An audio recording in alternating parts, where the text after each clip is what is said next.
Morning. How are you? Morning. Oh, you've got to come on. Almost. How are you? Very well, you're right. Very good. Well, mo kí gbogbo wa pé a very good afternoon. Yes, it's not morning, it's good afternoon. That was what I was going to say. Let us our Sunday broadcast. Mo kí gbogbo wa pé ṣé gbogbo wa jí dáadáa as we are getting ready for the day. Let us have our awareness again.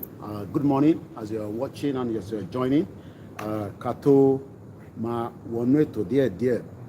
Ẹ jẹ́ ká kọ́kọ́ júbà gbogbo àwọn tí wọ́n ti ń darapọ̀ mọ́ wa. A sì ní the other platforms that we need to set up as well. But I say good afternoon and welcome to as many of you that have joined us. Mo kí Professor Adebanji Akitoye, the leader of the Yoruba Self-Determination Campaign, and likewise Babawa tí mo kí dáadáa tí mo pè ní Chief Banji Ayiloge. We are live, as you can see. I'm sure some of you recognize, the building. This is the iconic place called Number 10 Downing Street, where we are streaming from today. The UK Prime Minister, that is where we are live. Mokibugua, as we are settling in, I hope some of you have had breakfast. Breakfast. Let's start with by telling others that we are live, so that in case they were aware, especially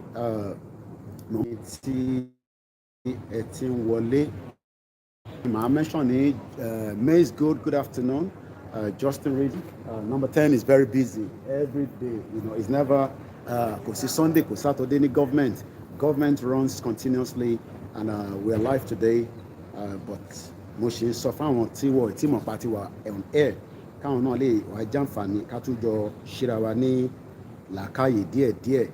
Especially this is a very, very important week. It is the week of the United Nations. Our Prime Minister Rishi Sunak will be traveling to New York. Bola Tinubu will be traveling. Joe Biden will be in America. Countries around the world will be also making their way there. So it is important that we have, this kind of conversation this afternoon. Like I said, bear with me. While I'm doing all these, I think Kamako Ejeka Funawani Onje Midie, Kako Mafishekini, Kamafi Baradi. Yeah, no. So when this collapse comes, and it's going to come, we in the UK are going to need to have some serious reflection on mistakes that have been made, and especially our foreign policy in history. And we're going to have to rely on these nations that we've been stealing from for years to deal with us, because we need them. We're not like Russia. We're not self-sufficient. Russia has its own oil, its own food, it doesn't have to import anything. It can survive without the world. We, a tiny little island, do not have that luxury. We need to import. That's why we've stolen so much shit in the history. So what happens, do you think, in the next decade as African countries are rising and getting more powerful? And the Western countries that had them under their heel for so long, like the UK where I live, are on the way down and their economies are collapsing. It's a busy Sunday, yeah. What help do you think we're going to get from those countries that are becoming more powerful? How do you think that the Africans are going to look towards the English with regards to trade deals and buying their uranium off them if we need to? They're not going to look too kindly, are they? Especially if there's absolutely no apologies whatsoever. And as far as I can tell, this country doesn't apologise for jack shit. And the reason it doesn't apologise is because if it apologised for the stuff that it's done, it'd have to start giving back all of the stuff that it's stolen. I've spent hours inside the British Museum. That place is it's a treasure trove. It's incredible. And it's nearly all nicked. And we're going to have to, in the UK, in the West, really start looking at our place in the world and really start looking as to whether we really do value the things that we say we do. I saw somebody earlier saying, you know,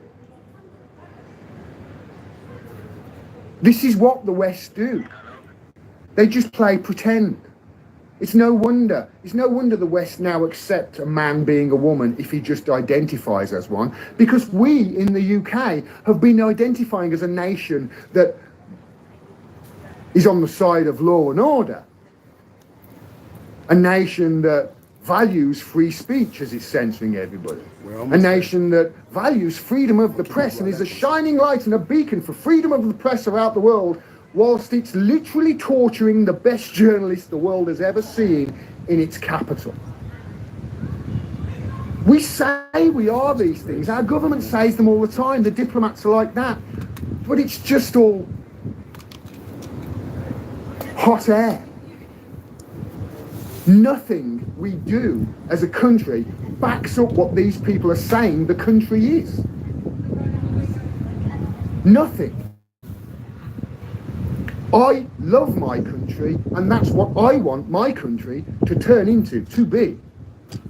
If you're on this, gotta move a little bit under the shed. I think it's the most patriotic thing a person Oh, sorry, it's not possible. I don't know.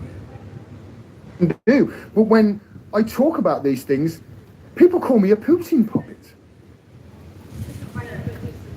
They've been propagandized to such a degree. They don't know their allies when they meet them. And we've got some serious apologising to do in this country. To all of these nations that we have stolen from, to all of these nations whose leaders we've helped assassinate and overthrow, all of these coups that we've done around the world in countries just because we didn't like what they did. So we killed them and we overthrew them and we put in a dictator who created a secret service and was just brutal to the people in that country. We didn't care, as long as we carried on getting the oil. We're meant to be a country that cares about these things. It cares about truth and honesty and justice. This country prides itself on the UK justice system. Well, there's no greater injustice in this world right now than the imprisonment of Julian Assange, and we're the ones doing it in the UK. And to all those people in Africa, rise up. I'm in the West and I'm fighting for you. And I tell you, we really are the people in the country, the people in the UK, the people in this chat in the UK who know the truth. We're on your side. We want our country to be the things that it says it is, and it's clearly not. And I really do wish to see the rise of Africa in my lifetime. I would love to see it. And we're seeing at the moment the rise of Russia and China. I'd love Africa to go with that as well. But this is not good for the West, especially if we carry on. Well, Mokibubu, I say very good afternoon from wherever you're watching. My name is Olami Koiki, and this is Koikimedia Live. We have another video to play before we go into the conversation. Sit back and let's enjoy. I enjoy it. I think we should enjoy this one. Once I run the epo àwọn á di 200, á di bàbá. Ẹ fọkàn balẹ̀, a máa gbé wálẹ̀. Ẹ lọ fọkàn balẹ̀, ẹ lọ fọkàn balẹ̀, ẹ lọ fọkàn balẹ̀. So, as we are still preparing, the day ahead, there's a lot of little things. Let us get this into the program as well, because Lara reason that she was cited by Lenny Omuni because of the United Nations Assembly that is coming up this week. This week is a very, very important week. The Prime Minister Rishi Sunak will be traveling to New York.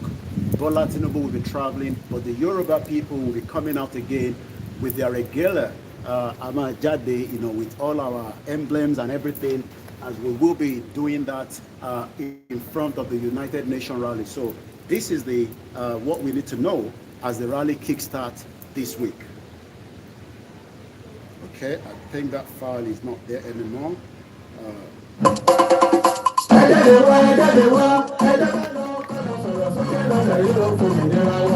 Yorùbá wà lọ̀rọ̀ ikàn pátápátá la ṣe ń lọ́gbọ́n ẹ̀ tantan sétí ọmọ aládé gbogbo nígbàgbọ́ wípé bẹ́ẹ̀ ṣe ń gbọ́ lẹ́yìn náà wọ́n sọ fún àwọn yòókù kárí ilé kárí oko tí gbogbo wọn sì péjú pésẹ̀ síbi ìwọ́de àrágbá yamuyamu tàlújá tó ń bọ̀ lórílẹ̀‐èdè Amẹ́ríkà yìí ti Yorùbá Nation Diaspora Mega Rally in alliance with Yoruba World Media àti Yorùbá Nation Self-Determination parapọ̀ dọ̀kan ṣàgbékalẹ̀ New York Super Mega Rally ọjọ́ mẹ́ta gbáko ló máa fi wáyé bẹ̀rẹ̀ látọjọ́ Ìṣẹ́gun Tuesday ọjọ́ kọkànlélógún oṣù kẹsàn-án títí di ọjọ́bọ̀ Thursday ọjọ́ kọkànlélógún oṣù kẹsàn-án bákan náà látago 7 òwúrọ̀ títí di agogo 4 ìrọ̀lẹ́ New York Times láti máa gbójú pésẹ̀ gbóhùn sókè rárá fáyé gbọ́ wípé ó tó gẹ́ Yorùbá self-determination is our right Yorùbá fẹ́ tẹ́ dúró a fẹ́ kúrò lọ́wọ́ ẹ̀tàn a fẹ́ kúrò nínú ìnira orílẹ̀-èdè Nàìjà bá a sì rọ gbogbo àwọn èèyàn wa jákèjádò àgbáyé tó ń bọ̀ wá síbi rálì yìí wípé 20 oṣù kẹsàn-án ní rally location 78 UN General Assembly 5 West 45 Street 3 New York 10017 fún ẹ̀kúnrẹ́rẹ́ àlàyé síwájú sí i tàbí fún ọ̀kan ọ̀jọ̀gbọ́n ìbéèrè tẹ́ bá ní ẹ kàn sí wa látòrí èyíkéyìí wẹ́bsáìtì yìí www.megarally.org tàbí www.yorubaworldmedia.com ó sì lè jẹ́ www.ysdm.org bákan náà ni ẹ lè pè tàbí kẹ́ fi àtẹ̀jíṣẹ́ sọwọ́ sí Prophet Ayọ̀délé Ológunlolúwa lórí +1 803 846 1116 Mrs. Jùmọ̀kẹ́ Ògúnlẹ́yẹ lórí +1 347 703 7819 Dr. Sabi lórí +447 440 715 542 Mr. Gani Alágbàlá lórí +1 713 875 3339 Koikimedia lórí +447 594 050 979 Ìyálóde YSDM lórí +447 442 177 677 Mr. Bíọ́dún Òjó lórí +1 347 301 8360. ẹ má gbàgbé wípé a fẹ́ kí gbogbo ènìyàn tó bọ̀ lágbàáyé ti wà ní sẹpẹ́sẹpẹ́ ní venue lọ́jọ́ Wednesday 20 oṣù kẹsàn-án lọ́jọ́ tó jẹ́ dídé gan láti sọ fún gbogbo ayé wípé ó tó gẹ́. So again, this week is a very, very important and unique week fún gbogbo ọmọ Yorùbá. Ohùn wa gbọ́dọ̀ lọ sókè díẹ̀ ní wíìkì yìí níbikíbi tó olúkálùkù wa bá wà. We must be able to continue to tell, the international community like UK, like America, like Belgium, like Germany, like France.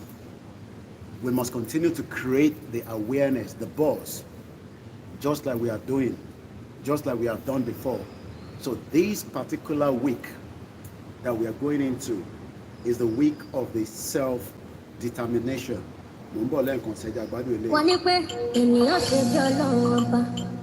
Wọ́n ní kò lè pọ̀ sí ipò àmọ́ wẹ́rẹ́wẹ́rẹ́ bàbá bá mi ṣe. Wọ́n ní bí ó sì àwọn ìpè kò lè pọ̀ sí ọ̀rọ̀ ṣì wẹ́rẹ́wẹ́rẹ́ o bàbá bá mi ṣe. Wọ́n ní kò sáyé ló ó wáyé ọgbọ́n gbogbo lẹ́yìn bẹ́ẹ̀ ó wáyé. Wọ́n ní pé ènìyàn ṣe bí Ọlọ́run ọba. Wọ́n ní kò lè pọ̀ sí ipò àmọ́ wẹ́rẹ́wẹ́rẹ́ bàbá bá mi ṣe. Wọ́n ní bí ó sì àwọn ìpè kò lè pọ̀ sí ọ̀rọ̀ ṣì wẹ́rẹ́wẹ́rẹ́ o bàbá bá mi ṣe. Wọ́n ní kò sáyé ló ó wáyé ọgbọ́n gbogbo lẹ́yìn bẹ́ẹ̀ ó wáyé. Ó yá ẹ jẹ́ ká gbọ́ ká tó wá gbọ́ ilé ká tó máa tẹ̀síwájú. None of you can deny that what I'm saying is the truth. You know it's the truth. But either you won't write it, or you're too cowardly to speak it, because you want some favor here or favor there. So because you can't talk, you are muzzled. I'm not. I'm a free black man. And I didn't come here looking for a handout. And I really don't think you need one. Your problem is that you think you need a handout. Everything you need is right under your foot, but you looking everywhere else for help instead of to yourself and what you can produce for yourself.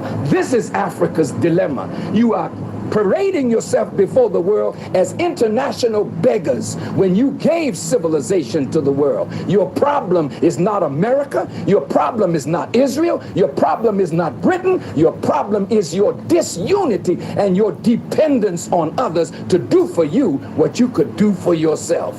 So I don't have to come back here anymore to help you. The help is already here. The knowledge is already here. The land is here. The sun is here. The water is here. The minerals are here. You have some of the finest minds in the world, but they're in Europe and they're in America making money while Africa suffers. Why don't we create politically stable environment and call the children of Africa back home to help build Africa? We are your children. And we will come and help. But don't expect us to come with billions of dollars when we don't have it. We're struggling in America. But you got it all right here under your foot. And you should be ashamed not to look to yourself, begging white folk to give you what you could give yourself. What I said today, which one of these countries is going to give you $20 million? America's not going to give you $20 million. You got it right here, but your disunity won't allow you to pool it.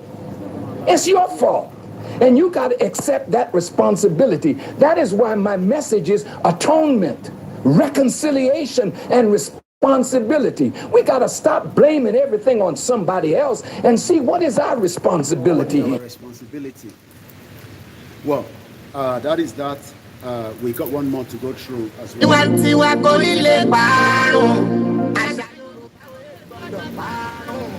YNFF Board of Trustees national gbàwá òyìnbíje àṣà wa. Bẹ́ẹ̀ni àṣà àtìṣe wa ò ní parun láíláí. Ìdí nìyí tí YNFF Board of Trustees ṣe ń ṣonígbọ̀wọ́ eré ìdíje àṣà àtìṣe Yorùbá nípínlẹ̀ mẹ́jọ ìpínlẹ̀ Kogi, Kwara, Èkó, Ọ̀ṣun, Oǹdó, Èkìtì, Ọ̀yọ́ àti ìpínlẹ̀ Ògùn láwọn ìpínlẹ̀ tídíje bí ayò ọlọ́pọ́n, ìjàkadì, ijó ìbílẹ̀, ìdíje ẹwà àti bẹ́ẹ̀ bẹ́ẹ̀ lọ yóò ti máa wáyé. Ọ̀sẹ̀ kẹta nínú oṣù kẹsàn-án nìdíje ẹlẹ́kùnjẹkùn yóò máa wáyé. Àwọn tó bá gbégbá orókè ló pegedé fún àṣekágbá nínú oṣù kẹwàá. Ẹni sọ lẹ́nu sàpò ìyàkọ́. Odò tó bá gbàgbé orísun ṣetán láti parun ni. Ẹ̀já àjọ gbárùkù tìdíje àṣà àtìṣe ilẹ̀ Yorùbá tẹ́lẹ̀.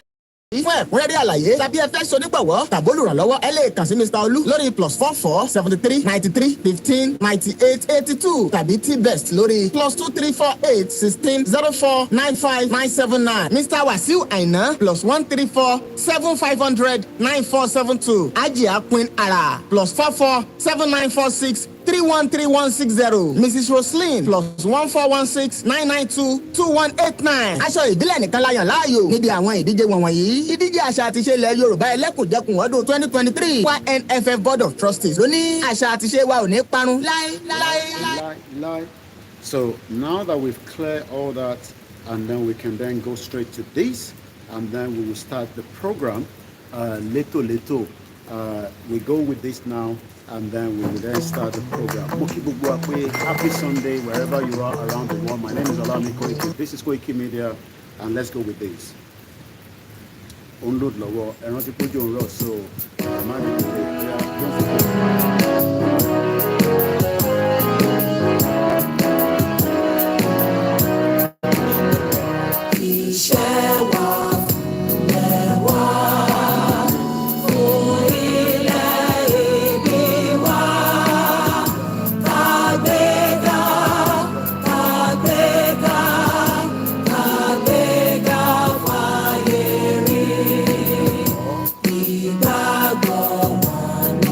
Way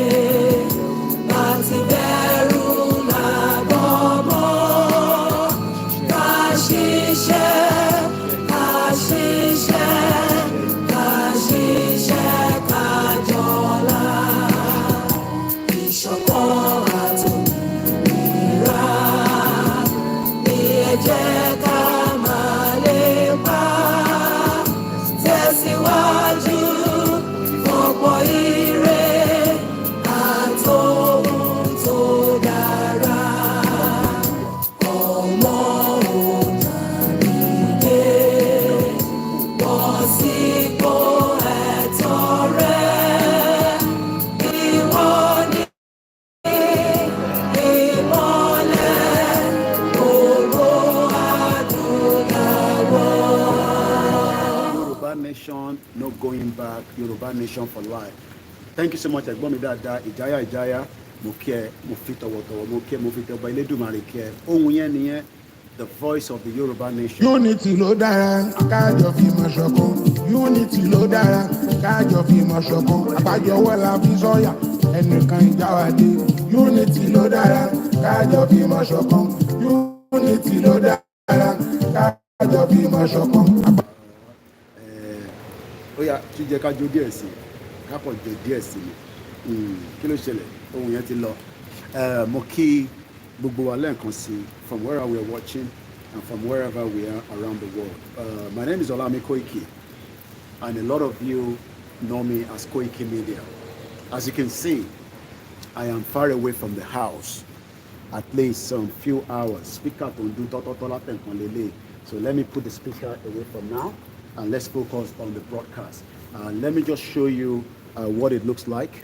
You can see right there is our security, which I have just been able to clear out before I got to number 10. You can see Ojo don't run, but I'm going to show you. You can see the flag. That is the Ukraine flag, and that is the British flag. Lagbara Elédùmarè, Yoruba flag would also. Number 11 is the Chancellor's house, and this is Rishi Sunak's residence. I don't know whether the Prime Minister is at home, but I will find out later on, by checking on his Twitter handle. Why are we here again today? And we are live. Just as we're live on the TikTok, we are live on YouTube, we are live on Instagram, and we might probably see if I can go live with this one, so they can pass speaker. We can also connect with our Twitter. Once again, continue to support the verified, okay? The verified media. If you look at that place, it says press enclosure. It does not matter whether in your lower, in your major lower, it doesn't matter. So the most important thing is only the press that was sending to invite number 10. So it says there, press enclosure, Metropolitan Police. Remember all press to remain behind the barriers. As long as I remain here, I can be here for as much as I want. One leon, okay? Because I to my limit ni bibai. Ibibai yo kin she Nigeria. We all money ito she tito disturb wa ma law. No, it doesn't work like that. It is a different serene. So as you said, don't leave any of your equipment to bat ifisile or my destroyer. So just for you to already bibai no. Just for you to see, that is the security post there for the number 10 Downing Street. So we are live on the TikTok as well. That is number 10 Downing Street. Go back, go even number 10. Flag Ukraine, from lower UK, to Britain, number 11. So, and I'd like to appreciate every one of you. Continue to support the verified media so that ká lè máa jẹ́ kí iṣẹ́ Yorùbá Nation táwa gbé dání kó máa tẹ̀síwájú.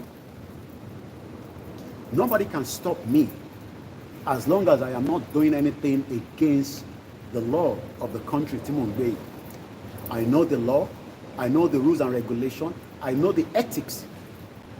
Mo mọ bí tí mo lè sọ̀rọ̀ lọ tó máa contradict, mo mọ bí tí mo lè sọ̀rọ̀ lọ, mo mọ bí tí mo lè gbé ọ̀rọ̀ kọjá, but gbogbo tí mo fẹ́ sọ níbí báyìí lẹ́nu, it is something that is allowed, which is self-determination.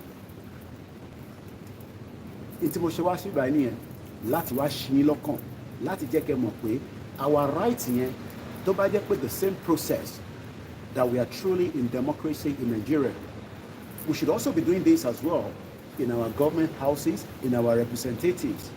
What they man, okay, we are looking into it, but because that country called Nigeria is a different entity entirely, the police do not harass you. Iṣẹ́ tí wọ́n ní wọ́n gbà wọ́n fún security ìbíbà láti protect the prime minister wa.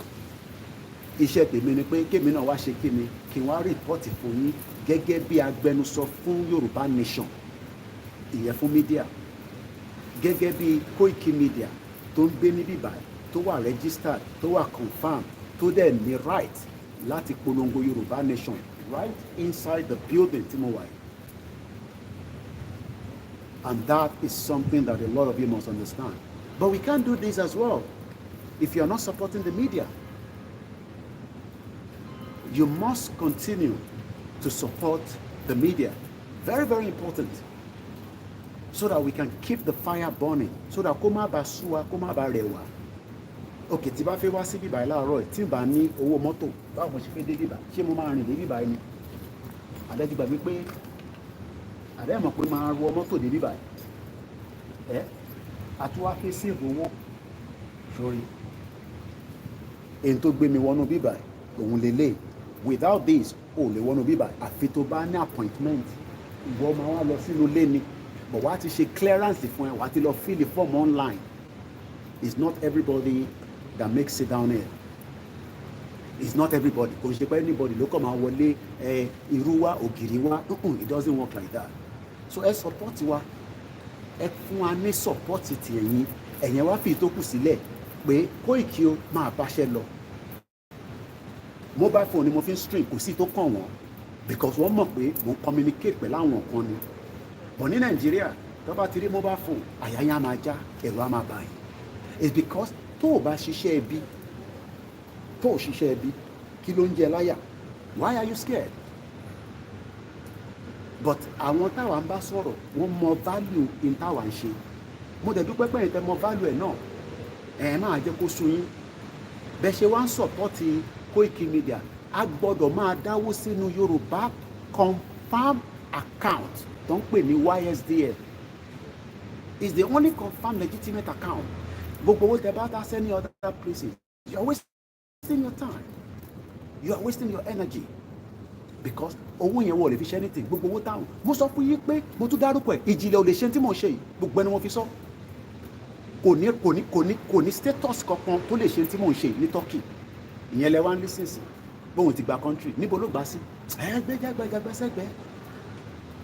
Wálé àlè ò lè ṣe tí mò ń ṣe torí pé kò ní confam tí mo gbé dání. Tó bá ní kó dánwò kájọ pàdé láàárọ̀ ra again. Wọ́n ní ẹnu tó lè máa dán orí YouTube yẹn náà nìkan lọ́ti lè máa dán ẹnu. Àwọn ò lè wá dán ẹnu nígbà tó ń gbé iṣẹ́ kan nìyẹn. Iṣẹ́ tiẹ̀ nìyẹn, iṣẹ́ tèmi ọ̀tọ̀. So ẹ wá support wa. Tábà ra bus pass báwo la ṣe fẹ́ dé bíbá.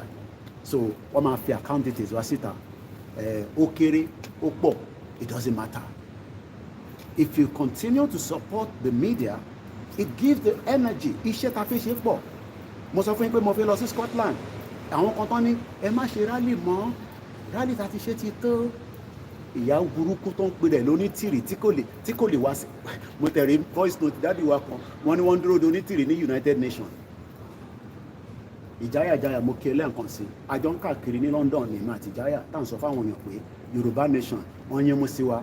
Gbogbo ẹ̀ tí wá dìbò lọ́ọ̀yà mi. Account number wa náà ń pè ní 309-680-8848.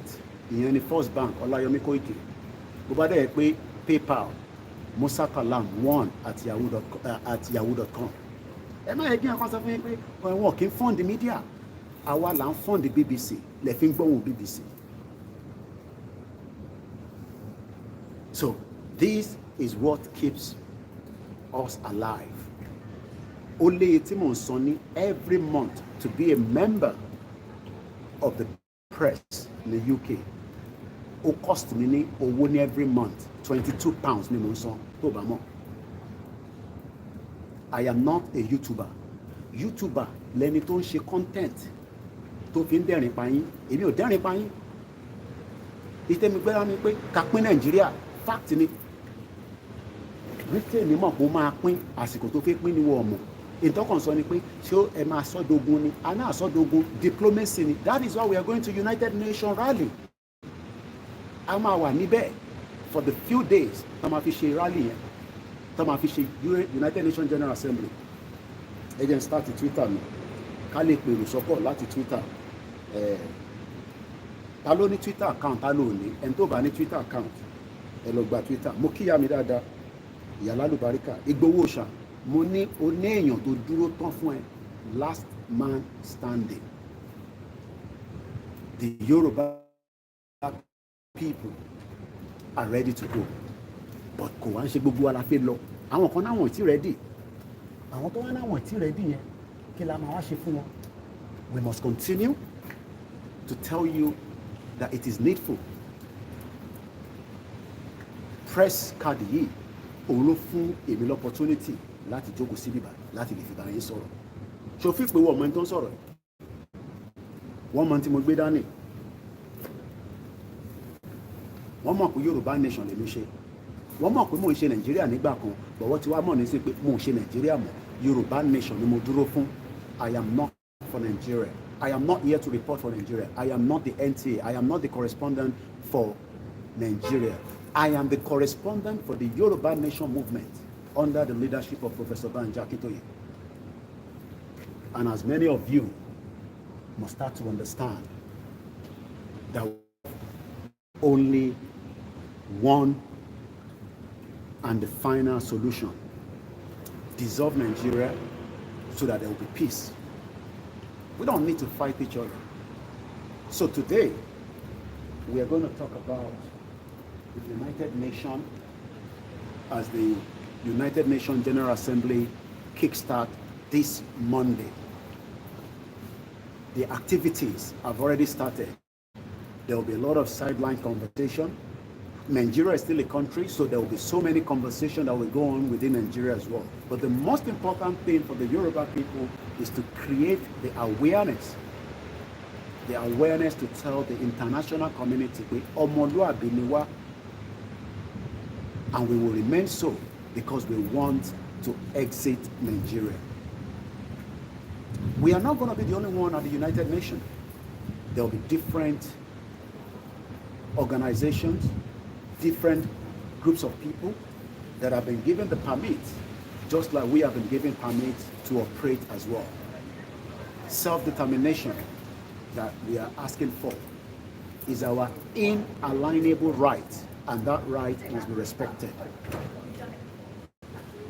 And like I said, we must make sure that we keep everybody, ẹni tó ń lọ àlèlè wàá sọ fún pé àwọn tí Yorùbá nation ni o òfin pé àwọn ọlọ́pàá yẹn ọmọ tí mo gbé dání òfin pé building yìí ọmọ tí mo gbé dání wọ́n mọ tá gbé dání but àwa la máa wá jẹ́ kó tètè rí pé a serious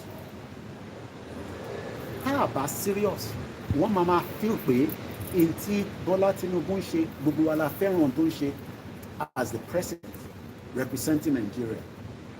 Right ẹ̀ ni láti keep Nigeria fáwọn tó fẹ́ keep ẹ̀ but àwa náà fẹ́ Nigeria mọ̀ right tiwa náà ni.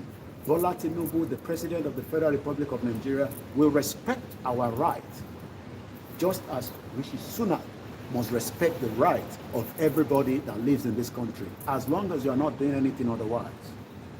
So our right must not be violated. We must be told that there will be a kind of agreement between us and the federal government. But the federal government is not talking to us yet. Mo ti gba wájú Nigerian High Commission kọjá, wọ́n tẹ̀ ti upgrade ẹ̀ díẹ̀. Mo rí pé wọ́n ti ń lo digital, bí àgbà tí Tinubu débẹ̀ nísìn, because mo mọ̀ gbàtọ́ ṣe. I've not been there for a while. The last time I went there, it wasn't there. But there's a video that you will see later on. Mo ṣe video níwájú bẹ̀. I'll be posting that when I get back home later. I've sent a message to you, ẹ̀yin ọmọ Yorùbá, from that building. Bàbá wo lọ́wọ́ ló ra building yẹn. Owó kòkó lọ́ fi rà. So tẹ́ bá wá ní ká keep Nigeria pé ẹ fẹ́ ká kúrò nínú Nigeria. What is the benefit fún wọ as a Nigerian? We want to have cordial relationship. Ológbò wọn ló wà níbẹ̀ yẹn. Ológbò yẹn bó ṣe wà yẹn nǹkan kan gbọ́dọ̀ ṣe bó ṣe wà yẹn. Ó ní more value. We want to have a good relationship with this country. Fẹ́ jẹ́ kí a ní relationship tí kò ní wọ̀. We still want to have a relationship with the UK government and the UK people, but not on the Nigeria anymore. It is possible.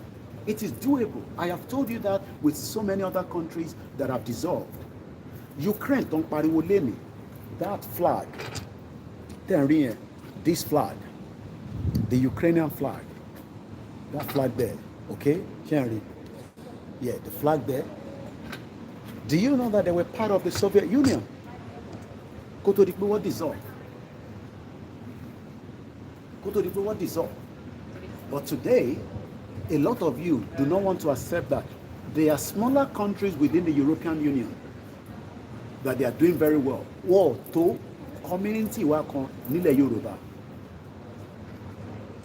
Lótìtọ́, Nàìjíríà ni Britain gbélé wa lọ́wọ́. But today, a ti wá rí pé is a fraud. Kò sí nǹkan kan tó ń jẹ́ Nàìjíríà. We are not Nigerians. Indigenous people ni wá. Ìran kan làwa náà. Ìran tọ́lọ́run dẹ̀ tó dá ó dá dáadáa. But ẹ̀yin kan sọ pé no, ẹ jẹ́ ká keep Nigeria. And my question is, who are you keeping Nigeria for? So to this week, gbogbo wa pátá, we must raise as many of our voices. Ní week àfi mú yìí is a very very important and unique week. Ó ní láti wà l'Amẹ́ríkà kó tó sọ pé United Nations, àwa ọmọ Yorùbá, we are ready to exit. UN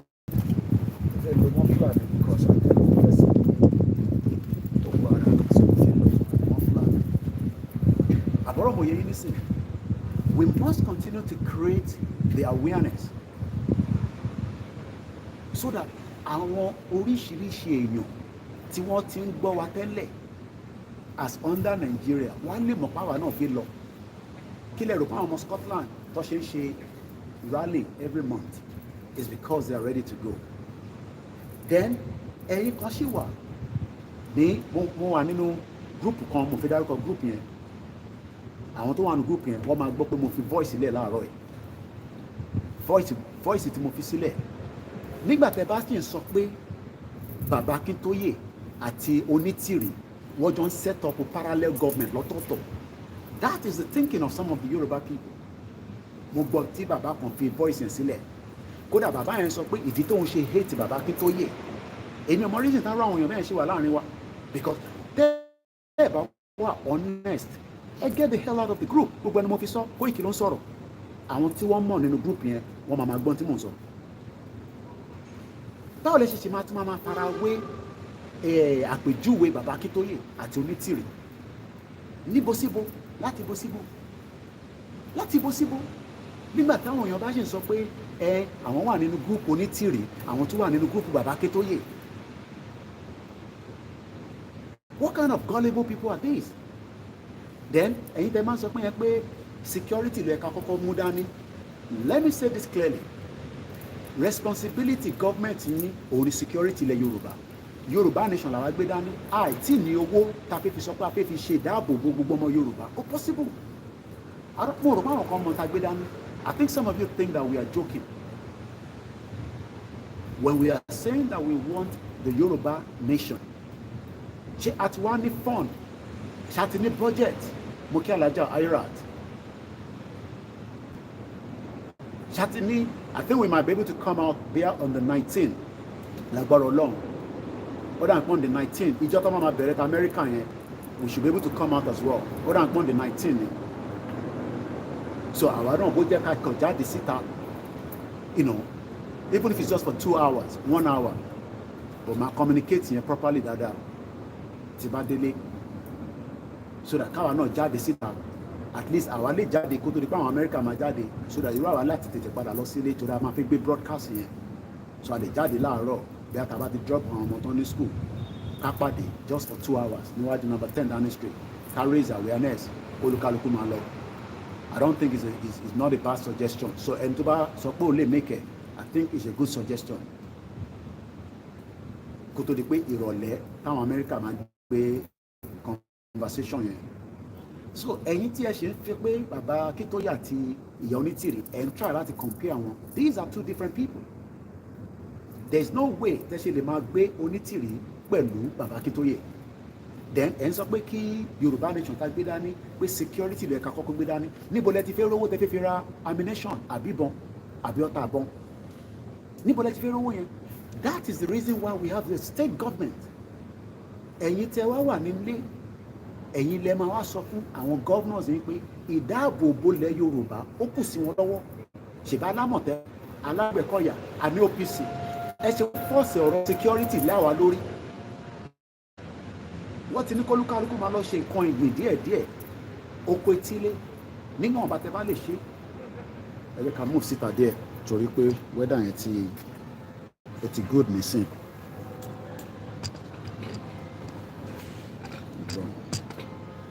So let's move out a little bit. So wọ́n ti ní kẹ́ máa lọ ṣe oko etílé. Kí ló ń pè ní oko etílé? Oko etílé ni pé kólúkálukú níwọ̀nba tẹ bá lè máa gbìn nǹkan ní kéékèèké ẹ máa gbìn. Ẹ má dúró pé dìgbà tá a bá gba nation nìyẹn. Àwọn kan dẹ̀ ti ń ṣe bọ̀kẹ́ wá fẹ́ máa fọ́ọ̀sì pé ó dìgbà tí bàbá Akíntóyè bá kó security síta láti. Do you know how many local government we have in Yoruba land? We have 191 local government. Níbo lẹ ti fẹ́ rí owó láti fi ṣe ìdáàbòbò fún gbogbo ilẹ̀ Yorùbá? Nígbà tá a dẹ̀ ṣe ní governor tó ń rán ní system yẹn lọ́wọ́lọ́wọ́. That is the job of the governor. Pressure tá a máa sọ fún governor nìyẹn pé our security is in their hands. And I don't think a lot of you understand this. Mo sọ ẹni pé kọ́ má ṣe rally mọ́, kọ́ má ṣe protest mọ́. How do you communicate your message to people? Báwo lẹ ṣe fi sọ fáwọn èèyàn pé ẹ fẹ́ gba country? Ṣé lórí èyí tẹ̀ ń jókòó sínú ilé nìkan la fi gba country? Ẹ fẹ́ jáde síta káwọn èèyàn rí awareness while diplomacy continue, while we continue to send messages to different countries around the world. This is something that a lot of you needs to understand, that gbogbo nǹkan ló ní process. The Yoruba nation under the leadership of Professor Adebanji Akintoye is in the right direction. And that direction is our campaign and awareness must continue without any stopping. The last time tí gbogbo jáde was in January. Dúpọ̀ ní tìrìlódé ló bẹ̀rẹ̀ sí sọ jágbàjàgbà òun ti gba country fún yín. Níbo ló gbà sí? Àná ń parọ́ fún yín. Ẹni kó lọ sí United Nations l'Amẹ́ríkà kó lọ present Yoruba nation country fún yín. So a lot of you tí ní understanding mọ̀ tán pè ní foreign policy. If we are going to get a nation, we must still have foreign policy. The only leader ta ní nínú Yoruba nation òun ni the leadership of Professor Adebanji Akintoye. Òun nìkan lè recognize. Is the only person recognized as the leader of the movement. Kò sí movement kan tó bá ń ṣe ní gbogbo àgbáyé. Kí ló dé tí APC ṣe ní Ganduje as the chairman? Because òun ló ń lead the party yẹn lọ́wọ́lọ́wọ́. And that goes with any other organization. Tẹ́ bá ní club, kí ló dé tẹ́ ṣe ní president, kí ló dé tẹ́ ṣe ní secretary. Lábẹ́ club yẹn ẹ lè wá ní different branches. So when we are saying that we want Yoruba nation, we want to exit, I don't think a lot of you really understand what it entails. How can you bring Orodupo Nitiri, Potigba country? That means pé ẹ ṣe ń bílí Potigba country ní the campaign of the Yoruba nation. Ó dà pé púpọ̀ nù yín ẹ ti use more the kind of politics lies tó ń gbé kalẹ̀ fún yín ní Nigeria. And that is why it's very difficult láti ní àgbọ́yé ìtàn pè ní pé a fẹ́ gba country, because ẹ ń link ẹ̀ mọ́ operation ṣe ní Nigeria, which is lies. If the society and democracy practice in Nigeria bí ṣe ń ṣe ní bíbá ó jẹ́ ká lè ṣe ní Abuja ká wà nínú president, because taxpayers money wa ni wọ́n fi rán ní gọ́ọ̀mẹ̀ntì Bọ́lá Tinubu, because taxpayers tiwa náà lọ fi rán ní gọ́ọ̀mẹ̀ntì bíbá. But you cannot do that because it's a system that is not going to allow you to do what I'm doing right now. That is why the media, the power of the media, ẹni kó lọ sí iwájú tó jẹ́ ti Nàìjíríà kó lọ ṣe wọ́n fún yín information. You need to understand what is information. Kí ló ń pè ní information? Information can lè verify information. In tó bá lè verify wọ́n ní ẹran tí bọ̀bọ̀ kan tó pè wá náà lórí jágbàjà ológbò ló ń pè yàn lárí ojú sá lọ báyìí. So gbọ́n ilé mi sì wọ́n ní appointment mi àwọn kan náà tó ń bọ̀ níwájú mi tí èmi bá fẹ́ ṣe yẹn dáàmì sí mo ní wà níbí bá èmi náà wọnú ilé but because media lè ní power so we must understand tẹ́bà mo kí yàrá beauty àmọ̀ pé mo kí gbogbo ẹ̀yin olólùfẹ́ wa tẹ́wà lọ Banji Akintoye is the leader of the Yoruba nation and the self-determination mo kí àbúrò mi happy birthday wàṣọpọ̀lọpọ̀ ọdún lẹ́nu mo kí bàbá mọ́ Olúdáre kò ń ṣe ìyá wọn mú àwọn mo kí emperor ẹ má bínú networking on fluctuate there. So when we are saying that we want to opt out of Nigeria, understanding the most important thing ni pé tó bá ní àwọn information, can you verify that information? Kò ṣe pé wọ́n ní information wọ́n wá ń tọ́jú ẹ̀ pamọ́ sábẹ́ table. No. It doesn't work like that. Information must be shared among every one of us, just like we have been doing in the last 3 years. Do not let anybody like Dupe Onitiri, Ijile Margot, Wale Ali ò tó bẹ́ẹ̀ kó ṣe tí mò ń ṣe àfi tó bá ṣe lọ register. Gbogbo ẹni mo fi sọ UK lájọ wà. Kò lè ṣe tèmi ṣe. Oh, easy for anybody láti tan YouTube. YouTube is for everybody. YouTube is for everybody. Ẹ̀yin tẹ́ ń wò wá gan, ẹ̀yin náà lè ní YouTube àkèbí YouTube lẹ fi wò mí. So ẹ̀yin náà lè ṣe kí ni ẹ lè tan kámẹ́rà ẹgbẹ́ síwájú wájú ilé yín kẹ máa ní àti declare Yorùbá nation bí idiot tó náà wà lamẹ́ríkà tó ń pèrè ẹ̀ ní black goat àjàkálẹ̀ virus COVID-19. À ń sọ fún yín pé we are still on the right track. We must continue with the campaign and the awareness. Nígbà tá a ti sọ pé àfẹ́jà ogun mo sọ fún yín lánàá lórí ètò. It's an iconic building, so everybody, always want to take picture from that as well. Mo sọ fún yín wọn tí wọ́n ń sọ̀rọ̀ yẹn àwọn Ayọ̀ Brown Fúnkẹ́ Bello gbogbo àwọn jagbajagba àwọn nonsense and jagbajantis, they are not going to take you anywhere. That is a fact. Irọ́ ni wọ́n pa fún yín wọ́n dẹ̀ mọ̀ pé irọ́ ló ń pa fún yín. But they're not going to tell you that because in turn expect ni pé kẹ́yìn believe irọ́ tó ń pa fún yín. So ẹ wá fẹ́ kébì náà máa parọ́. Ẹni náà ti gba country. Ṣé mo tán pè ní country ni? And one thing is, it seems ọ̀pọ̀lọpọ̀ èyí tí ẹ ṣe ń listen sí wọn, it is important that you start realizing that in turn sọ yẹn it doesn't work like that. Kó bá àwọn ìjìnlẹ̀ kó ṣe marathon 72 hours 88 hours program, it doesn't work like that. In turn work ni pé we're going to have conversation with the British government, we're going to have conversation with the United Nations, we're going to have conversation with Germany, with France, with South Africa, with African Union, with European Union. We have 53 members in the African Union. We must continue to make sure that we get the message to them.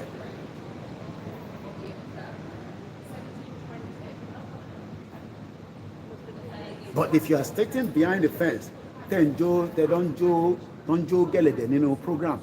Then sọ pé Ọlọ́run ti ṣe àti gba Yorùbá nation, òmìnira ti declare àti gba country nìyẹn. I think a lot of you will need help. Yoruba nation is not a joke. There are 27 countries that are representing the European Union. Members, we have 54, I think, if I'm right, with African Union. We must make sure that we deliver our message. Moki our comfort. Ologunja. Ekaroma. Only a minded people are still following Onitiri. The very message telling you if you see no group like Roy, group continue one group. I was like, what kind of people are these? Moki our Grace. Olushoto. What kind of people are these? Otun sọ pé Baba Akintoye àti Onitiri wọ́n run two parallel government. There's nothing called parallel government. Baba Akintoye is not running a parallel government. He's running a campaign. Mo wà lórí program àwọn global directorate. So tẹ́bá ní Onitiri ṣe fi pé we don't have a lot. I need so many different organizations tó jẹ́ Yorùbá nílé. We must be able to communicate with them. We must be talking to them láti convince wọn nísàlẹ̀ lẹ́yìn àwọn kan accept ẹ lọ́gbọ́n kan tí pa Ayọ̀ Adébánjọ sọ ní last week Tuesday ní oníkan ní museum center àwọn dúró lórí restructure wọ́n dẹ̀ ní kí Tinubu ò bá gbé wa padà lọ síbi tí ó wà tẹ́lẹ̀ the country cannot move forward.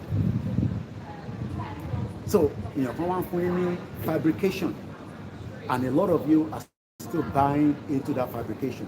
We are not one of those. So let's come back to the real conversation of today. It is 17th of September 2022. It's just coming up to 10 minutes past. It seems that Sunday is always like their very important day. They have a lot of guests that comes here, you know, they take them around. But like I said, it is our own duty to make sure that we continue to deliver the message. And what is the message? The message of hope. The message of peace. We are peaceful people. Kò síbi kankan tó ti lè confirm pé látijọ́ ta ti gbé Yorùbá nation dání o àti lọ commit crime níbí kan, because that is not the reason why we are going for Yorùbá nation. We are going for Yorùbá nation as a peaceful movement, and that movement must continue. Vehicle ni mo sọ fún yín pé láàrin àwọn kan máa bọ́lẹ̀ ibà àwọn kan ti bọ́lẹ̀ àwọn kan ti lọ endorse the government, right money, there's nothing you can do to that. Ẹ tó bá fi lọ endorse the government, right money, they must go that way. Àwa náà endorse the government. We're not going to endorse Bola Tinubu. We will continue to tell Bola Tinubu that he must sit down and have a dialogue with us. The dialogue tó lọ nínú building yìí every day in the last 100 years of Nigeria. Inú building kan ní Peter Obi wá tó padà sí Nigeria tó lọ declare lábẹ́ Labour Party. Kí la mọ̀ tí wọ́n sọ nínú building yẹn? Nobody knows. But gbogbo tó bá sọ pátápátá wọ́n documented. Gbogbo tó bá sọ pátápátá ó wà in writing, but it is not for public consumption. So why tẹ́ ṣe pé gbogbo tí wọ́n ṣe nínú Yorùbá nation? Agbọ́dọ̀ rí gbogbo ẹ̀, agbọ́dọ̀ rí this. I'm not talking about ti àwọn ní òmìnira 2022, because gbogbo yẹn fàdún ni. It's all a fabrication. Gbogbo tó lọ nínú building bẹ́ẹ̀ ni building tí wọ́n ṣílẹ̀kùn náà ẹ lè mọ gbogbo ẹ̀ láyé nǹkan mi à ní mọ̀ tá a máa fi jáde láyé kọ́lọ̀ fún gbogbo alẹ́ mi gúngbà àtàlàáfíà. Koikimedia ló ń sọ̀rọ̀ lọ́wọ́lọ́wọ́, mo kí gbogbo wa pé a kú tí bá turn camera yẹn báyìí ẹ máa rí the beautiful London Eye òun ló dàbí ríngì ó máa ń lọ ó dà pé every 30 minutes ló máa fi ń lọ. So that is the London Eye there. We are still live. It's our Sunday special broadcast from number 10 Downing Street. Mo kí àmì lẹ́ǹkan sí, mo kí our Grace Olúṣòótọ́, mo kí gbogbo ẹ̀yin tí ẹ darapọ̀ mọ́ wa ní gbogbo platform. Ẹ má wá jẹ́ kó sú wa, ẹ má jẹ́ kó rẹ̀ wá, ẹ má jẹ́ ká feel like get gbogbo bí kìíní ṣe ń lọ mọ́. In tó bá yé wa, ó bẹ́tà ká béèrè. Mo dẹ̀ ti sọ pé àìtí ní government, so báwo la ṣe fẹ́ run ní security ilẹ̀ Yorùbá? Ẹ̀yin náà gbé yẹ̀wò náà, ẹ mọ̀ tó ń pè ní security ni. Security is not a joke. Níwájú mi nísìn, at least àwọn ọlọ́pàá tó wà ní bíbá 1, 2, 3 wá fẹ́ tó bí abí mẹ́wàá, but àwọn tó fi síta nìyẹn ní gbogbo ibi tẹ́ ẹ̀ wò yìí pátápátá security ni. So tẹ́ bá ní a ti gba Yorùbá kò ṣe é mo fi sọ ẹ̀yin tẹ́ ẹ̀ ní pé kí bàbá Akíntóyè kó ṣe dáàbòbò fún ilẹ̀ Yorùbá. Níbo ni bàbá Akíntóyè ti fẹ́ rí owó yẹn? Ẹ fi jẹ́ káwa diaspora ká máa raise owó fún security, because mo ti understand tẹ́ bá ní àwa la gbọ́dọ̀ ṣe ìdáàbòbò, even tó bá tẹ̀ ń ṣe díẹ̀díẹ̀ tí a mọ̀ pé wọ́n ń ṣàwọn kan díẹ̀díẹ̀, ṣé gbogbo tí Àmọ̀tẹ́kùn ṣe nílẹ̀ Yorùbá tó fi ń ṣe ìdáàbòbò ló ń sọ fún yín? Ṣé gbogbo tí OPC ń ṣe? Níbo ni OPC wà? Ìbà Gani Adams lógun ọ̀fẹ́ o, where is he? Is he not part of the Yoruba man? Ṣé Ìbà Gani Adams ò kì í ṣe ọmọ Yorùbá? At least to some extent, even though àwọn kan wọ́n ṣe argument lórí pé it's not a genuine Yoruba, but whatever it is, òun ni Ìbà lọ́wọ́lọ́wọ́ nísìn lógun ọ̀fẹ́. Ṣèbí wọ́n ní over 5,000 OPC. So ó ṣe wá jẹ́ pé àwa alábẹ́ bàbá Akíntóyè lẹ́ni wọ́n gbọ́dọ̀ lọ push narrative security. A lot of you do not understand. Bẹ́ẹ̀ni, it's an absolute vehicle agbeda ni, and we are driving it. Ibi tó bá ní problem a gbọ́dọ̀ change spare part ẹ̀, torí pé ó ní problem láàrin méjì láwọn ibì kan a máa change spare part ẹ̀. Ṣé nígbà táwọn media kan náà wọ́n ṣe Yorùbá nation mú tọ́lọ campaign fún Tinubu, does that stop the Yoruba world media? Kàkà bẹ́ẹ̀ àtúnṣe kíni àtúnrẹ̀ sí àtúnpọ̀ sí. Does that stop the home-based media? Kàkà bẹ́ẹ̀ wọ́n tún rẹ̀ sí wọ́n tún pọ̀ sí. So bẹ́yìn kan bá náà wọ́n ṣe mọ́ ẹ má ṣe mọ́ náà ta ló bẹ̀yìn. Ẹ rí fídíò mi kan tí mo ṣe ẹ máa post ẹ̀ later. Ẹ rántí àwọn gawkers tí mo sọ fún yín èrè wọn kan wà ní some few meters away from there. Ogun tó jà ní First World War was 1914 ló bẹ̀rẹ̀ wọ́n parí ẹ̀ ní 1918. 1914 yẹn ni wọ́n dá Nàìjíríà sílẹ̀ tó fi ń pè ní amalgamation. The amalgamation was 1914. So it seems a lot of people do not understand. Kí lẹ rò pé wọ́n ṣe jà World War I? World War II was from 1938 títí dé 1945.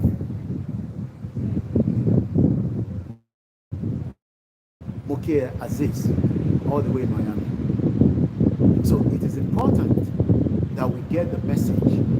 Ṣé bí ṣe dress wá sí bíbá ilé sí? In the future, ẹ̀fìn yẹn ká ní correspondent tó máa wá report fún ilẹ̀ Yorùbá láti bíbá tó máa múra bí Yorùbá tó dẹ̀ máa sọ Yorùbá kò gbọ́dọ̀ sọ English. Tó bá dijọ́ Wednesday nísìn oríṣiríṣi media ló máa wà ní bíbá àwọn France àwọn Italy àwọn Belgium èdè tó lúkàlùkù wá ń sọ. Ó dùn mí pé mo ká àtijọ́ tí Joe Biden wá. I will have come down. Ibi báyìí ó kú lọ ní bá oríṣiríṣi reporter èdè ìlú wọn lọ́mọ máa fi communicate padà. Arab máa sọ chachua, Belgium máa sọ chachua, Chinese máa sọ chachua. Kí ló dé táwa wá ń sọ pé fẹ́ the same thing fún ọjọ́ ọ̀la wa?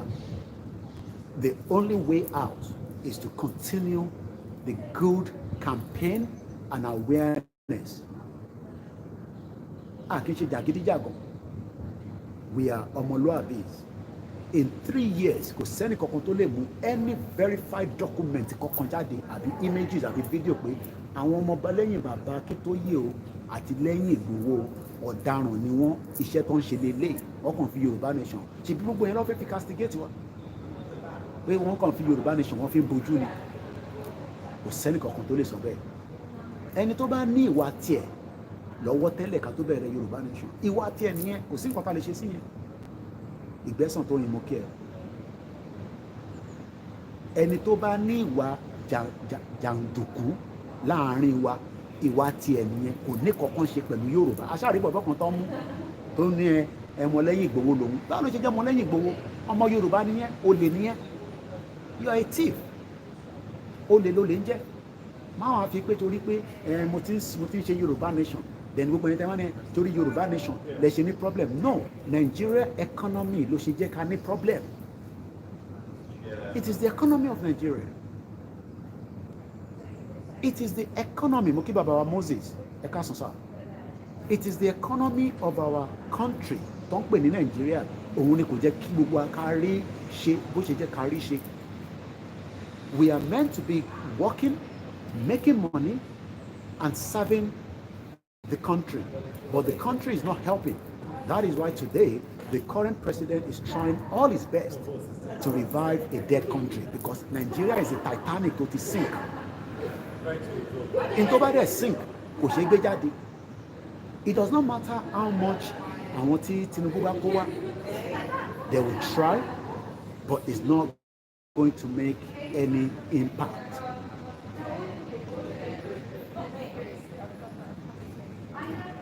Bẹ́ẹ̀ ni a gbọ́dọ̀ ṣiṣẹ́ pẹ̀lú àwọn Yorùbá tó wà ní Benin Republic. Àwọn kan ní ká má ṣiṣẹ́ pẹ̀lú àwọn Biafra.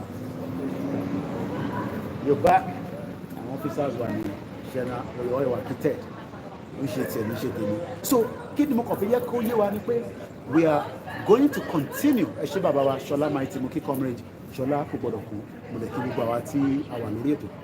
We must not be tired. We must not hesitate to make awareness wherever we are. Kò ń ṣe gbogbo aláwa wà Nàìjíríà. Some of us are outside. Some of you are in Nigeria. Some of you wà ní America. Plan B mo kí ẹ. Kò dẹ̀ ń ṣàwa nìkan là ń sọ pé a fẹ́ pín nínú ìlú kan. The Scottish people have lived together in union láti 1702 pẹ̀lú bí tó fi ń pè ní Great Britain. Wọ́n náà wọ́n ṣe mọ́ pẹ̀lú wọn. Wọ́n ní kó olúkálùkù máa lọ́ǹtì ẹ̀. Mo kí bàbá wa Adépéjú happy Sunday. Mo wá kí gbogbo ẹ̀yin mùsùlùmí, mo kẹ́yin kìrìsìtẹ́nì iṣẹ́ ta gbé dání tèmi gbé dání o tí mò ń campaign fún kò ní kankan ṣe pẹ̀lú ọ̀rọ̀ ẹ̀sìn nínú building yìí bó ṣe respect mùsùlùmí lọ respect hindu lọ respect ẹran ti religion tí mo sọ fún yín níjọ́ ní gbogbo àwọn tẹ̀lé tọ́jú rẹ̀ nísìn tí bá dá fàní láti bèrè lọ́wọ́ wọn nísìn wọ́n lè jẹ́ ẹni tó tẹ̀ gbàgbọ́ nínú ẹ̀sìn kankan ẹ̀yin tẹ́ gbé ẹ̀jẹ̀ ìṣẹ̀yìn dání tẹ́ ń já ẹja religion ní nàìjíríà ẹ̀ tí ní understanding problem tó ń ṣẹlẹ̀ gangan gbogbo yẹn kẹ̀rẹ́ interference láti ta ni ẹ lọ wo backup YouTube channel mi UK ní sọ pé gbogbo ẹni tó bá wà ní inú pé òun ṣe bí ó ṣe fẹ́ da ìlú rú as a terrorist wọ́n máa dí pẹ̀lú ẹ̀. So what we are campaigning for is a movement and is a peaceful movement and it will continue like that. Mrs. Adepoju ẹ ṣé gan ni ẹ má bínú pé mo pè é lọ́kùnrin apology there ma Mrs. Adepeju Rodi àwọn màmá dáadáa màmá àgbàlagbà àwọn girama aláwọn ọlọ́pàá náà máa dùn bó ṣe kítọ̀ àwọn náà yàn lẹ́gbàá mo kí ẹ jùlẹ̀ tó sìn. So what we are saying, how you doing, officer? Working hard, man. At least the weather is a little bit. I asked my son if the weather was going to be good. He said yes, but I don't think he got it right. So we are a campaigner trying something to change. Ìgbà tí mo dé ìlú yìí, Labour Party ló wà lórí oyè. Ọ̀pọ̀lọpọ̀ àwọn dúdú láìkí wọn gan. Ìgbà tó dẹ̀ yá, Labour Party lost. Conservative wọlé. Conservative ló wá promise àwọn citizen pé àwọn máa fún wọn ní referendum. And the campaign started. Ṣé mo pé wọ́n ṣe campaign fún referendum? Mo kí àwa Elizabeth Olúsànyà mo fi tọ̀wọ̀tọ̀wọ̀ kí yín mà. Ṣé mo pé nígbà tí UK fi exit àwọn méjì ni àwọn kan yes àwọn kan no àwọn tó ń sọ pé no yẹn wọ́n ń gbé campaign káàkiri láti sọ ìdí tí wọ́n fi sọ pé no àwọn tó sọ pé yes àwọn náà ń gbé campaign káàkiri they were moving with coaches ó wà lórí Google ẹ type ẹ nígbà tó dẹ̀ di tọ́jọ́ pé wọ́n ṣe kí ni wọ́n send the ballot paper wá sí gbogbo ilé gbogbo everybody tó wà register kò ń ṣe bí Nàìjíríà tẹ́ ẹ̀ ní database ó ti pẹ́ ta ti rí snow ní London or ní England precisely snow kẹ climate change yẹ kódà àwọn Extinction Rebellion wọ́n protest lẹ́nu ní Science Museum bí a máa ṣe catch up pẹ̀lú wọn. Continue to support the media. It is important because it is the only way that we can make the message. Early expect kí BBC Yoruba wá sí bíbá nísìnyí kó máa campaign fún Yoruba nation. No. Àwa tí a jẹ́ media látòrí world media, home-based media, àtàwọn tó jẹ́ independent media láàrin wa continue to support. So as we continue to, give us àti ṣe 1 hour. So we're going to move from here now. Àwa gbé broadcast yẹn àgbéjáde CTT. So I think prepare yẹn díẹ̀. Mo kí gbogbo ẹ̀yin yẹn wa káàkiri ẹ jẹ́ ká pa Twitter yìí. So ẹ tẹ̀lé wa ní gbogbo platforms wa àti broadcast on Twitter. We are live on Twitter. Obìnrin lélẹ̀ tó ń bọ̀ yìí. Kò sẹ́ni kankan tó máa harass ẹ̀, kò sẹ́ni kankan tó máa disrespect ẹ̀ torí iṣẹ́ tó fi ṣe nìyẹn, iṣẹ́ tó wù ú nìyẹn, ó dẹ̀ ti kọ́, ó dẹ̀ ti ṣe kí ni, ó dẹ̀ ti gbà sẹ́nu iṣẹ́. So once again, as I'm going to be moving out now, we still need as many of your support to keep the campaign and the awareness, especially we have a lot of our team on the ground. Gbogbo wọn ló ń sọ pé Mr. Koiki, apart from my rally, we can do so many things, but if we do not have the funding to support them, they cannot do it. Adedúpẹ́ lọ́wọ́ Omeyo, the youth leader tó wà nílé is doing his best. Adúpẹ́ lọ́wọ́ àwọn tó wà nílé tó jẹ́ Yorùbá home-based media lábẹ́ Baba Ekiti, the chairman. Adúpẹ́ lọ́wọ́ Yorùbá world media. Tẹ́ ẹ̀ bá ti gbọ́ lẹ́nu àwọn méjèèjì yẹn, gbogbo tẹ́ bá gbọ́ wọ́n ti ń bọ̀ àwọn Extinction Rebellion mo ti ń gbọ́ voice wọn kò sọ fún mi pé àwọn Extinction Rebellion So voice will be missing. Am I missing? So once again, let us remind ourselves that the Yoruba Nation campaign will negotiate with this country so that we can go. They are not going to let us go anyway, but we must tell them we want to go. And that is the reason why we must raise the campaign and the awareness. Our Extinction Rebellion, they are out there for a purpose. I've seen them already on Twitter. You can hear the sound. So as I'm going to be leaving us in this particular section, the live streaming will still be going on. Remember that the YSDM, the Yoruba Self-Determination Movement, is the leader of the campaign movement. If you're not sure of anything in this movement, try to ask questions. Emmanuel, Sherry, let me say something. A lot of you see different of our programs. I am now in number 10 Downing Street. They have approved Yoruba Nation. Any evidence? Just like àwọn òmìnira sọ pé àwọn ti gba nation but wọ́n lè fún any evidence. Wọ́n kàn ní kẹ́ lọ sórí social media. Lápapọ̀ lórí social media lẹ́yìn fẹ́ mi. Because irọ́ ló ń pa is all lies. So one thing is, you must not hesitate. Yoruba Nation is the only solution, is our brand, and Koikimedia is the media that will continue to propagate it. So I'm going to start moving in just about a few minutes so that I can then make my way out. Done some time here already. And now take the rest of the podcast outside. It's our Sunday. And always remember, I am a freelance journalist, so we need you to support, continuous support in prayer, in everything, so that my military, that I'm feel like you never go daddy.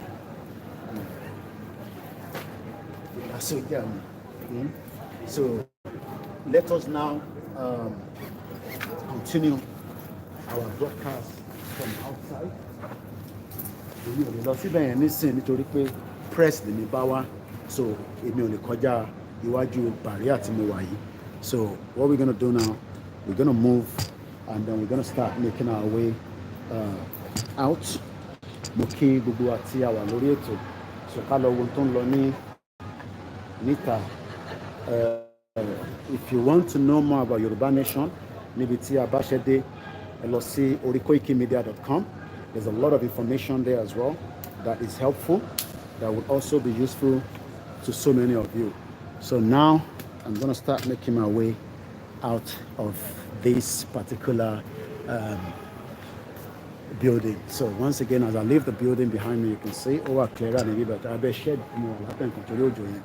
so, one thing is, we will not stop, highlighting our reason for Yoruba Nation. It is not a crime, and that is one thing everybody needs to understand. It's our right, and it's an inalienable right as well. So let us now make our way out so that we can see what is going on outside. As I leave number 10 Downing Street today, Sunday the 17th, I'll be back again during the week, where we will continue our reportage. Thank you, officer. So where we will continue our reportage as well. For now, remember that we all have a role to play. I am playing my role, and I hope you will play yours as well. So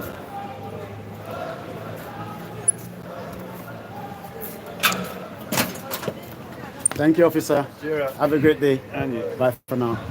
So now I am out now, outside the perimeter of the security, where I can now continue. I can show you the front view now. So let's change the camera. So that is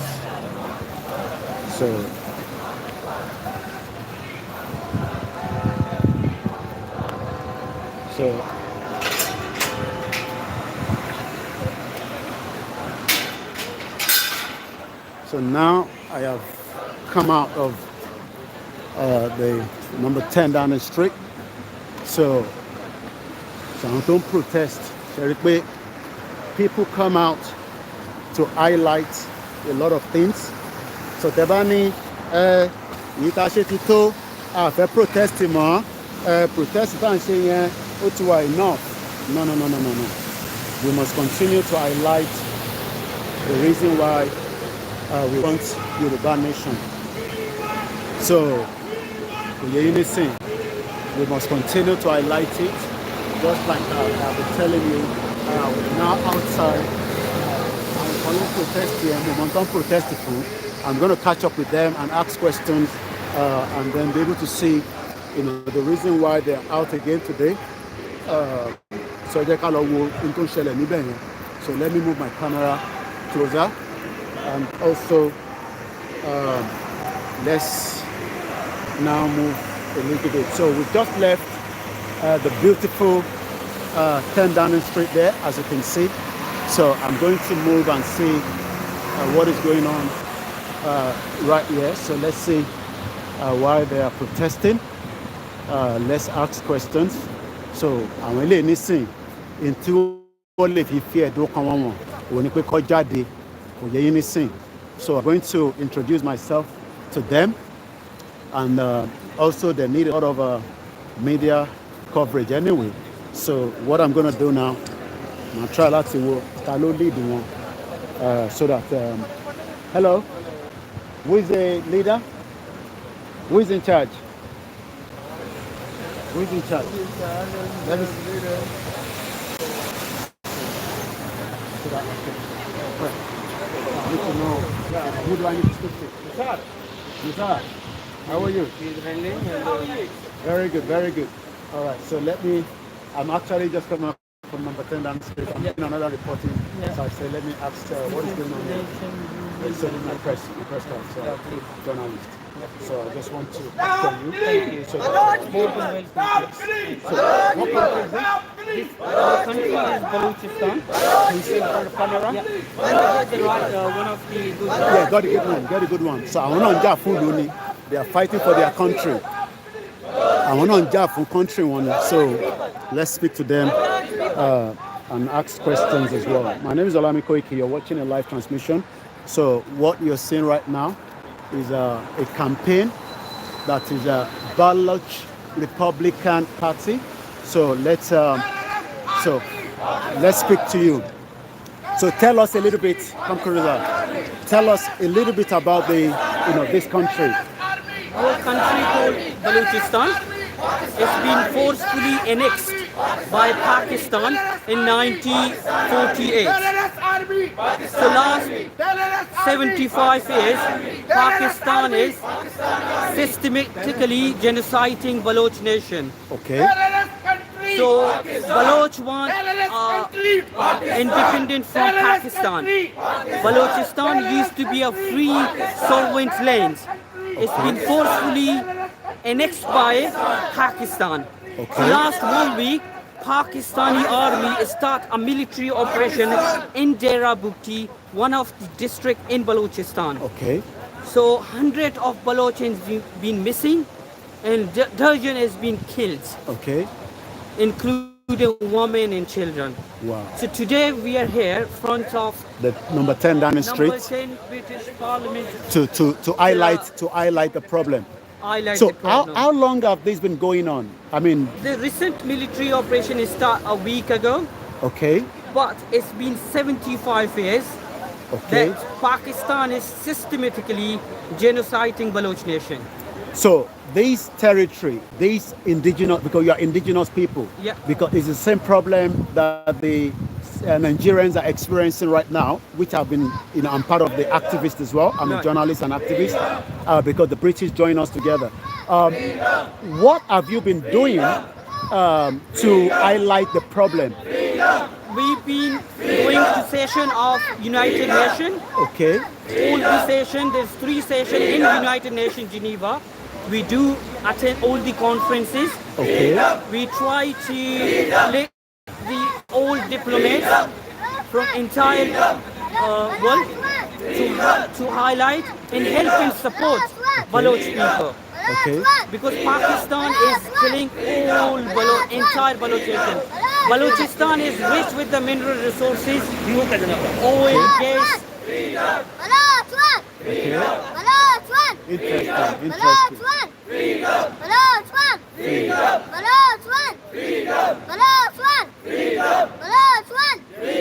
Wow, mashallah. Thank you. All right. Thank you. So now the question is,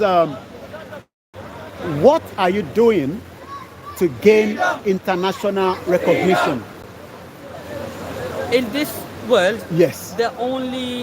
the main thing is social media. We are highlighting this through social media, Okay. and we are writing to the MPs.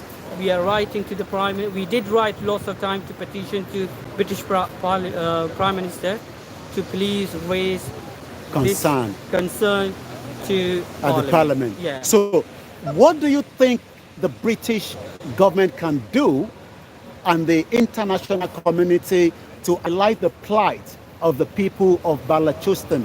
Balochistan. We want a British government to stop their aid, to stop funding Pakistan, Okay. and international community Okay. to support Balochistan. Okay.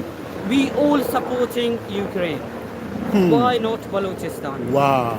We want everybody to support us to stop funding Pakistan.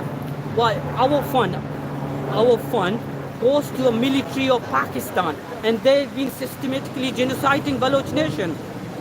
They buy arms and killing Baloch people. So Okay. How many times do you have to come out like this to highlight this kind of awareness? Because this is creating awareness. People are going to see. I've never heard about it before. Yeah. I'm a journalist. I'm going to go back. I'm going to give you my card. I might bring you on my radio station. Yeah. You're going to speak to us Yeah. and tell us the plight, so that my community, the African community in UK, will know your plight, because that is the reason why we have those kind of system there. Big one. Why do they need guns? yeah, Powerful. So do you think that is the only way you can exit is self-determination? Yeah, you need an army. Big, Just- strong army. Just like the IRA did? No, I didn't say IRA. I said you need big guns. Okay. well, I think, But I don't think you're going to get bigger guns in England. I think But they in can this, create the awareness from there. I think in this diplomatic Route. and world, Yes. so the peace. We Okay. want peace. So how long- We believe democracy. Democracy. So how long have you been fighting for this cause? I mean, It's been 75 years. no, I mean, you yourself, when did you actually join to become part of this movement? For me personally, it's been 20 years. So you've been on this 20 Yeah, years? 20 years when I was a young student, when I was in school, Okay. where our leader Okay. has been assassinated by Pakistan. Wow. Nawab Akbar Khan Bikti Okay. is our leader, is Okay. the founder of our party. Okay. He's been forcefully killed by one of the military dictator called General Parvez Musharraf. Yeah, I know. I know. And I that know you. military operation started in 2003. Yeah. But it's fifth military operation since 48. But Okay. this operation is started in 2003. Okay. So it's been almost 20 years. Okay. That operation is Okay, I've been going continuing. to continue. So as soon there is a lot of killing, dumping policies, so we come here and try to highlight these To highlight the problems. problem. Yes. All right, let me give you my card. Give me a call later tomorrow or later in the evening, Yeah, sure. and then I will bring you to speak to us properly on the radio, Yeah, so that we can be able to highlight the problem thank you. from the African community. So Thanks, I appreciate it. that's my number there. Yeah. Thank you so much for giving us your time. We wish you all the best of luck Thank you. in this campaign. Yeah. One thing, I'm going to take a good picture. Yeah, So sure. 1 minute. Emma, we lost the network, but we are back again. Again, you can see that there's so many people around the world. There's so many things also asking for same thing. How are not beautiful. So we are not the only one asking for freedom. But we are back again. And one day now they're asking for the same thing. They're asking for the right to self-determination, as you can see there. Thank you. All right, man. Yeah. We always get these kinds. Oh yeah. But you don't need to worry about it. No. You know, you don't need to. You don't need to worry about it. You don't need to worry about it. You know. So, Mokiawa, Esther, thank you so much. Any one of you that have joined us once again. They are also highlighting a problem, and that problem is almost not going to go away. So many of us. Let me bring my camera in. Let's bring my camera in. That is number 10 Downing Street right there. But let me bring my camera back into the conversation. My name is Olami Koiki. As a lot of you know that this is what we do. We bring a lot of problems and what is happening. This is just an evidence for me. Ẹ̀gbọ́n kan tó sọ, ó ní àwọn tí wà lórí pé káwọn gba ìlú wọn for 75 years. That means they've been running this operation láti dá dúró gẹ́gẹ́ bí orílẹ̀-èdè for 75 years. But àwọn generation kan lè lè tọ́tù tó dìde. So ẹ̀yin tí ẹ wà Nàìjíríà ṣe ti rí ara ẹ̀ṣẹ̀gan ìyá mi Comfort 75 years struggling bẹ́ẹ̀ ni Juliet Tosin. And I think we should take calls. Ẹ jẹ́ ká gba call. Òjò yẹn ń disturb gan. So a máa ní láti wá ibi tó wà abẹ́ shade. Òjò yẹn ń disturb. But nípa broadcasting màá try láti wá ibi tí a lè dúró sí ẹ̀mọ̀ pé Central London níbí báyìí. So mo ní láti wá ibi tí a lè jókòó sí a lè sọ̀rọ̀. Tó bá yẹ kó n tó jò ní a máa gba call later in a minute. Ṣẹ̀rí reason tí ẹ ṣe láti máa dúpẹ́ lọ́wọ́ Ìgbòho Òòṣà. Ṣẹ̀rí reason tó yẹ ká máa dúpẹ́ lọ́wọ́ Bàbá Akíntóyè. Ṣẹ̀rí reason tó yẹ ká dúpẹ́ lọ́wọ́ gbogbo ara wa tí à ń sọ fún yín tí èèyàn kan wá dé lọ́sàn-án kan ọ̀rọ̀ kan tó bẹ̀rẹ̀ sí gbé irọ́ kalẹ̀. Mo kí ẹ̀gbọ́n mi Patrick Derrick. Mo máa ń kí gbogbo ọmọ Yorùbá. Ṣé ẹ rí ìran nísìn? The same thing táwa náà ń ṣe ní gbogbo ìgbà làwọn ilé náà ń ṣe. Bọ̀bọ̀ tó ń bínú lẹ́ǹkan yẹn ọmọ òyìnbó yẹn ó kàn bínú lásán ni torí pé ìlú yìí ló dá wàhálà sílẹ̀ tó pọ̀ jù ní gbogbo àgbáyé. Bọ̀wọ̀ kí accept ẹ̀. Àwọn ilé nísìn the only thing tó lè ṣe ni pé awareness yìí òun ló lè máa ṣe kí gbogbo èèyàn lè mọ tó ń ṣe wọ́n. Nígbà táwa bá wá jókòó sínú social media tí a ní àgbéjáde náà Azeez mo wá ṣeré mbẹ̀jáde. God bless Professor Akintoye àti the leader of the Yoruba land. Tí a sọ pé a ti ní enough àfi ṣe awareness mọ̀. My question is, are we sure pé à ń tẹ̀lé ìlànà tí Bàbá Akintoye gbé kalẹ̀? Àìmọye ìgbà ni àwọn grandma ẹ̀yin aunties wa ní gbogbo wa níbí báyìí. Even after tí wọ́n mú tọ́lọ̀ àtàkì ilé Ìgbòho ní July 1st. Ìjọ́ kejì ẹ̀ làwọn kan ti jáde. Lára àwọn tajọ́ ń jáde gbogbo wọn nísìn ara wọn máa ti tẹ̀lé onítìrí wọ́n ní jáde yẹn ti tó wọ́n lójú ọ̀rọ̀ ní Àbújá náà á tù wá lára gbogbo àwọn tajọ́ ń ṣe campaign at awareness tí gbogbo wa ta rìn lójú títì ní bíbà tá à ń pariwo Yorùbá nation now táwọn èèyàn wò wá pé àwọn olélẹ́yìí we are Nigerians but the Yoruba people tó wà níbẹ̀ we create the awareness níwájú number 10 Downing Street ọdọọdún là ń ṣe rally but nígbà tó yá wọ́n ní no nídìí ẹ̀ mọ́ wọ́n ní ìtàṣe ti tó àti declare country wa ní 2022 àti gba Yorùbá nation ẹ jẹ́ ká máa jó ká máa yọ̀ and a lot of people believe in that gullible information. Àwọn tó jáde yìí àwọn náà wọ́n ní family àwọn family wọn tó wà nílé tó lè ṣe tó ń ṣe làwọn ṣe ń jáde ẹgbọ́ tó ní àwọn Pakistan military wọ́n pa wọn kò sẹ́ni tó fẹ́ jẹ́ kíyàn kankan tó free because ìjọba ẹ bá ti free that is the end so kò wọ́n fẹ́ jẹ́ kíyàn free àwa la máa wá ṣe ìgbìyànjú ò ní wo pé èmi náà lè jókòó sínú ilé kí n tan kámẹ́rà kí n sọ fún yín pé Yorùbá nation but èmi ti mọ̀ pé mo máa jáde lénìí mo ti prepare mind mi mo mọ̀ pé weather ò ní dá bọ́lọ̀ ń jẹ́ kí weather dá mo mọ̀ pé weather yẹn máa wà ṣékíṣékí at least Ọlọ́run fún wa ṣe àṣírí ṣe nínú ẹ̀ náà la tún pàdé àwọn ilé ìbáyìí nìsín mo wá ń bẹ gbogbo wa èyí tí ẹ wà Nàìjíríà ẹ̀yin nìkan kọ́ lẹ fẹ́ gba country àwọn ilé náà fẹ́ gba country 75 years àbẹ̀ Ọlọ́run pé kí tiwa kó rí bẹ́ẹ̀ torí number one a ti wà nínú Nàìjíríà for 63 years Nàìjíríà tàdé wà nínú ẹ̀ was a creation where the foundation was faulty so a lè sọ pé systematically ilẹ̀ Yorùbá náà ti wà backward for 63 years àwọn òyìnbó tẹ̀ ń rí tán lọ tán bọ̀ yìí kò sí tó kàn wọ́n àwa làwọn ọmọ tó ń dùn wá lọ́kàn àwọn kàn lè béèrè pé what is all this mo kí ẹ̀gbọ́n mi Olúmáì so àwa ni ká má jẹ́ kó sú wa ẹ má jẹ́ kó sọ fún yín pé wọ́n kàn ń ṣe Yorùbá nation lórí social media nìkan it is a responsibility méjì mẹ́ta márùn mẹ́fà ẹ̀gbọ́n táwọn náà sọ social media làwọn náà fi communicate just like báwa náà ṣe ń lo social media so ẹ má jẹ́ kí àkọ́kọ́ fún wa ní fàbú olóyè à ń ṣe àwàdà kẹ́ríkẹ́rí pẹ̀lú Yorùbá nation is a movement is a campaign ṣe rí pé àwọn ilé náà ní kí wọ́n ní flag wọn wọ́n ní gbogbo tó lè jẹ́ kí a lè fi identify wọn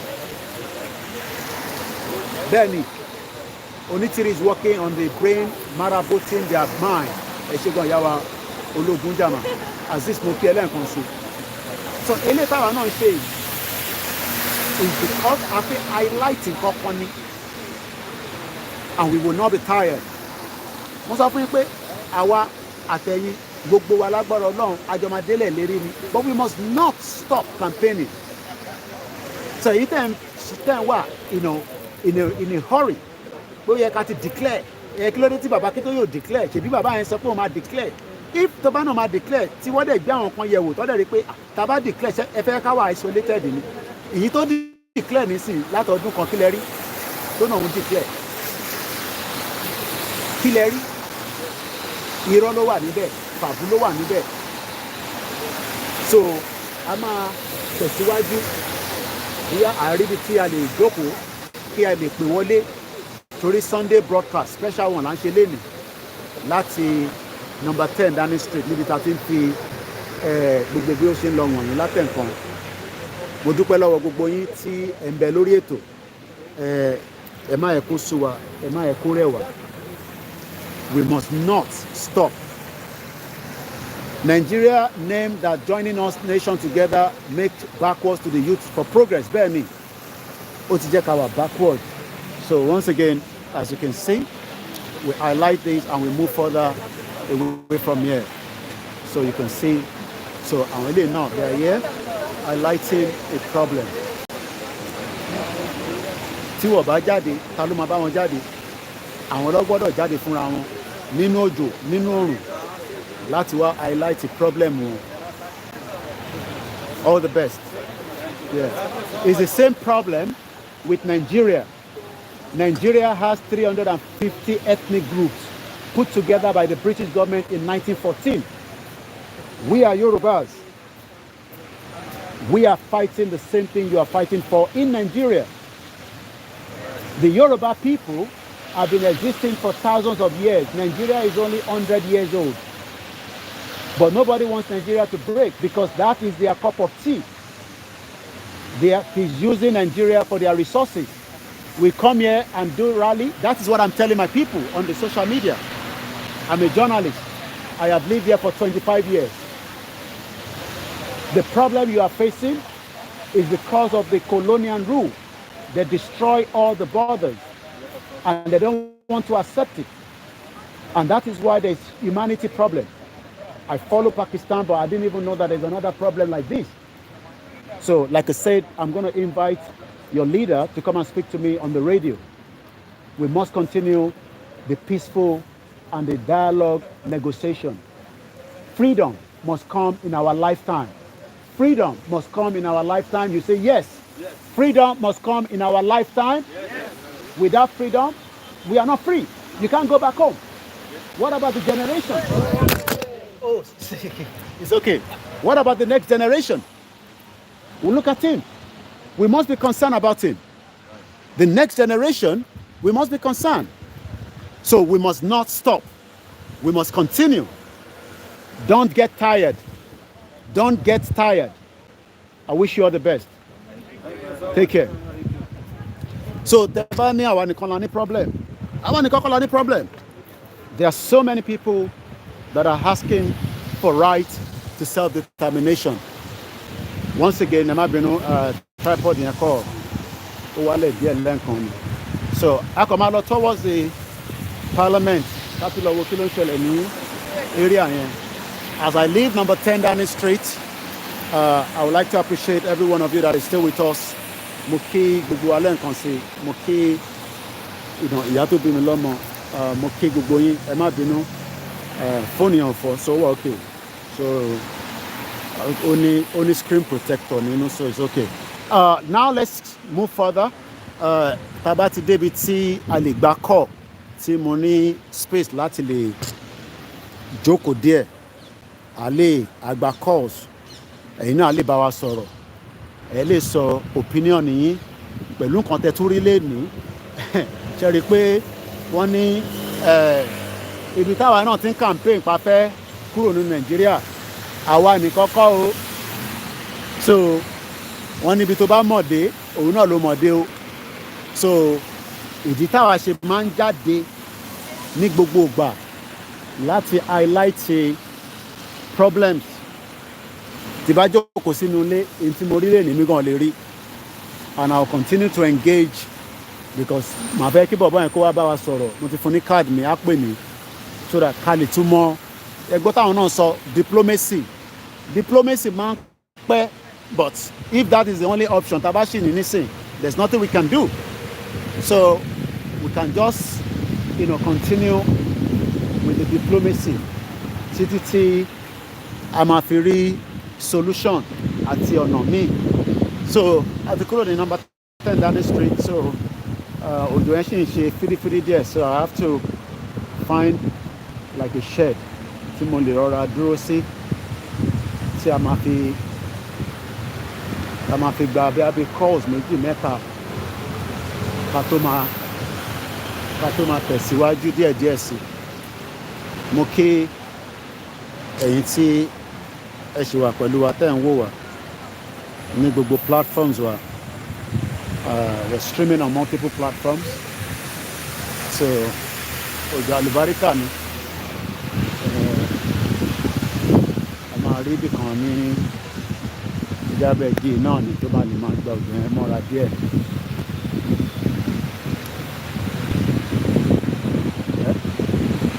wọ́n ti change gbogbo border wọ́n ti change everything òun ló jẹ́ kí everybody máa struggle everybody struggle ni ẹ kó rí bẹ́ẹ̀ kí la fẹ́ ṣe sí ó ti wá bẹ́ẹ̀ nìyẹn so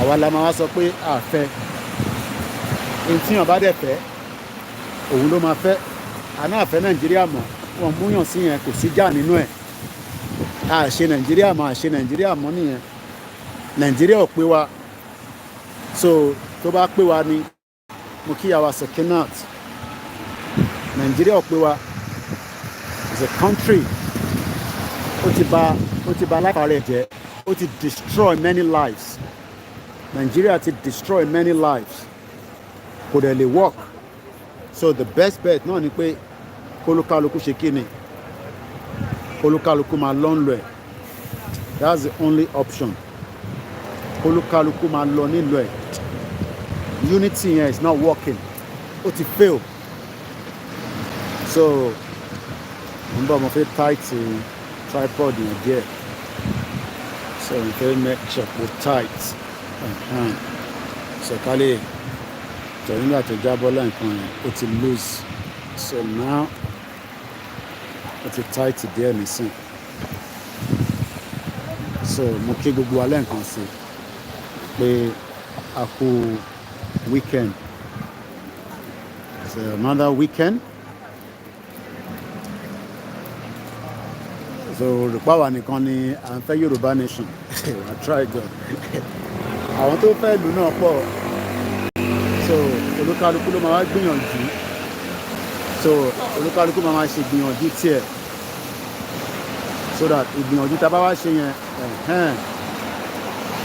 ìyẹn ló máa wá di sambaba, ló máa di yóyóyó. So now let me the system of Nigeria is not working. Kò lè work láíláí. Kò lè láíláí kò lè work. System yẹn ò lè work láyé. Kò lè work. So system yẹn is dead. It's gone.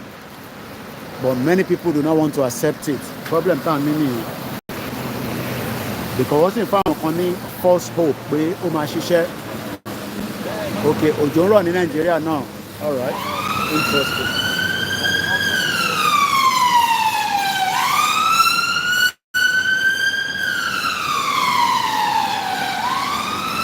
A máa tan fẹ́ǹtà máa fi gba kọ́ọ̀dù sí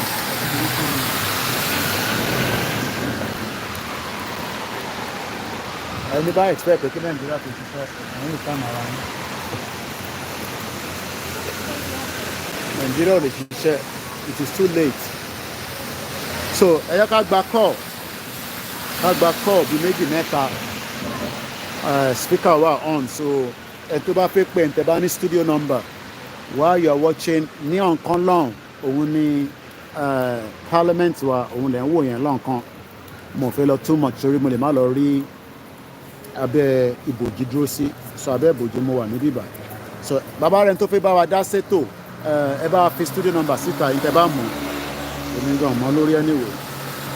So àgbà calls àti fẹ́ni tó bá fẹ́ pè wọlé based on tí ẹ gbọ́ àti ntẹ́ ti rí àti ibi tí a bá ètò ìdílé ní Sunday 17th. Mo kí àbúrò mi tó ń ṣe birthday ṣọ̀pọ̀lọpọ̀ ọdún. Mo dẹ̀ kí gbogbo ẹni tẹ́ ń ṣe birthday náà ní oṣù September. Aago mẹ́ta ti lù, so Big Ben ló ń dún yẹn. So while we are doing this, mo lè máa play kankan. So tí kò bá dẹ̀ dé, mo ní láti delete some files ní bíbá. Ẹrù ti pọ̀ jù ní orí fóònù mi. So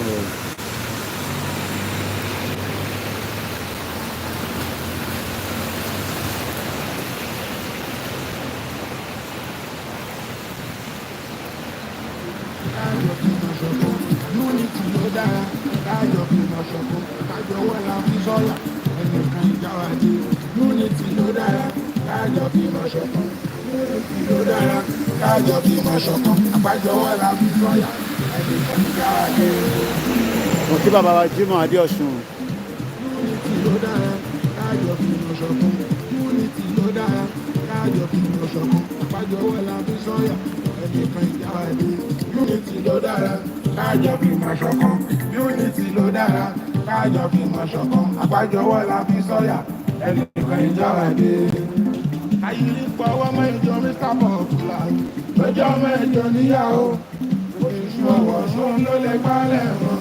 Àwọn ọmọ Yorùbá kó nù ọ̀gbìn rẹ̀ kájọ bínú kan bára wà lóòótọ́ ìmọ̀ wa tó ṣọ̀kan lábẹ́ ìkórè jẹ́.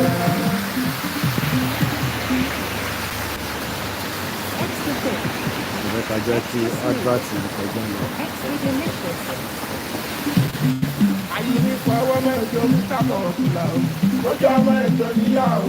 Ẹ jẹ́ ká lọ wá orin míì jáde. Nigeria is just depression ti pọ̀jù ní Nigeria yẹn. Kọ́lọ̀ má jẹ́ ká rìn lọ́jọ́ bí ń pọ̀nà. Azeez mo kí ẹ dáadáa. Ìgbòho ṣà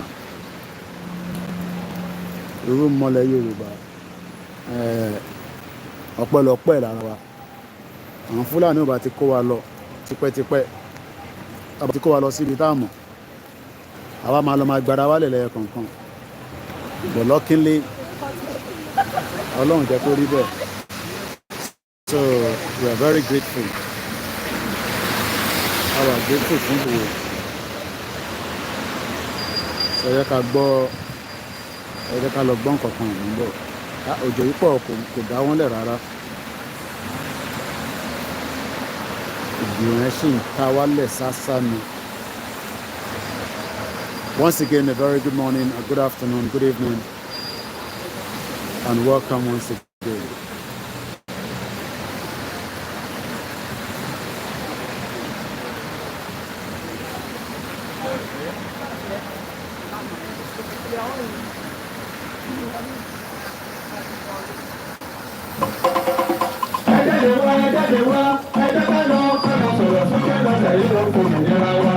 Yorùbá wà lọ̀rọ̀ ìkàn pátápátá la ṣe ń lọ́gbọ̀n ẹ̀tàn tantan sétí ọmọ aládé gbogbo nígbàgbọ́ wípé bẹ́ẹ̀ ṣe gbọ́ lẹ́yìn náà mọ̀ sọ fún àwọn yòókù kárí ilé kárí oko tí gbogbo wọn sì péjú pésẹ̀ síbi ìwọ́de àlágbáyàmúyàmọ̀ tàlújá tó ń bọ̀ lórílẹ̀‐èdè Amẹ́ríkà yìí Yorùbá Nation Diaspora Mega Rally in alliance with Yorùbá World Media àti Yorùbá Nation Self-Determination parapọ̀dọ̀ kan ṣàgbékalẹ̀ New York Super Mega Rally ọjọ́ mẹ́ta gbáko ló máa fi wáyé bẹ̀rẹ̀ látọjọ́ ìṣẹ́gun Tuesday ọjọ́ kọkàndínlógún oṣù kẹsàn-án títí di ọjọ́bọ̀ Thursday ọjọ́ kọkànlélógún oṣù kẹsàn-án bákan náà látago méje òwúrọ̀ títí di agogo mẹ́rin ìrọ̀lẹ́ New York Times láti máa péjú pésẹ̀ gbóhùnsókè rárá fáyé gbọ́ wípé ó tó gẹ́ Yorùbá Self-Determination is our right Yorùbá fẹ́ dádúró a fẹ́ kúrò lọ́wọ́ ẹ̀tàn a fẹ́ kó nínú ìnira orílẹ̀-èdè Nàìjà a sì ń rọ gbogbo àwọn èèyàn wa jákèjádò àgbáyé tó ń bọ̀ wá síbi rálì yìí wípé ká pàdé lọ́jọ́rú ogúnjọ́ oṣù kẹsàn-án ní rálì location 78 UN General Assembly 405 West 45 Street New York City New York 10017 fún ẹ̀kúnrẹ́rẹ́ àlàyé síwájú sí i tàbí fún ọ̀kan ọ̀jọ̀kan ìbéèrè tẹ́ bá ní ẹ kàn sí wa látòrí èyíkéyìí wẹ́bsáìtì yìí www.megarally.org tàbí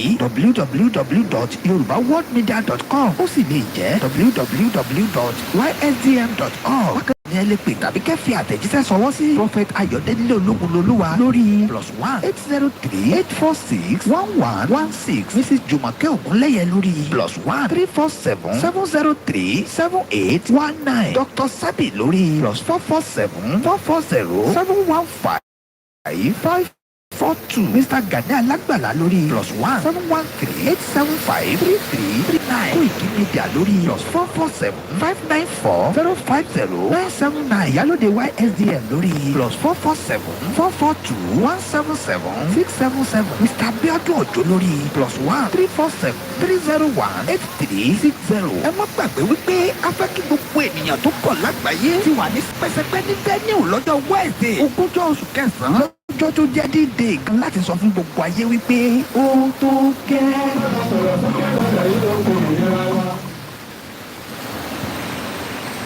wọ́n ní pé ènìyàn ṣe bí Ọlọ́run ọba wọ́n ní kò lè pọ̀ sí ìbò àmọ́ wẹ́rẹ́wẹ́rẹ́ bàbá bá mi sùn wọ́n ní bí ó sì àwọn ìpè kò lè pọ̀ sí ọ̀rọ̀ wẹ́rẹ́wẹ́rẹ́ o bàbá bá mi sùn wọ́n ní kò sáyé ó wáyé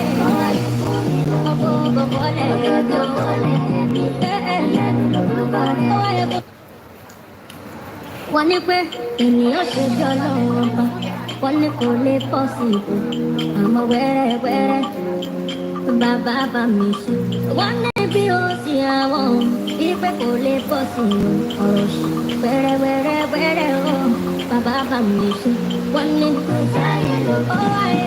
Mo kí bàbá wa Adéọ̀ṣun Timothy Àgbẹ̀lọ́ba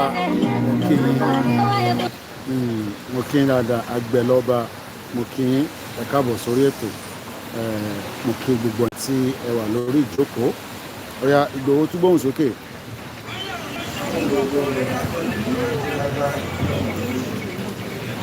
Ọlọ́run lè máa ṣe gbogbo.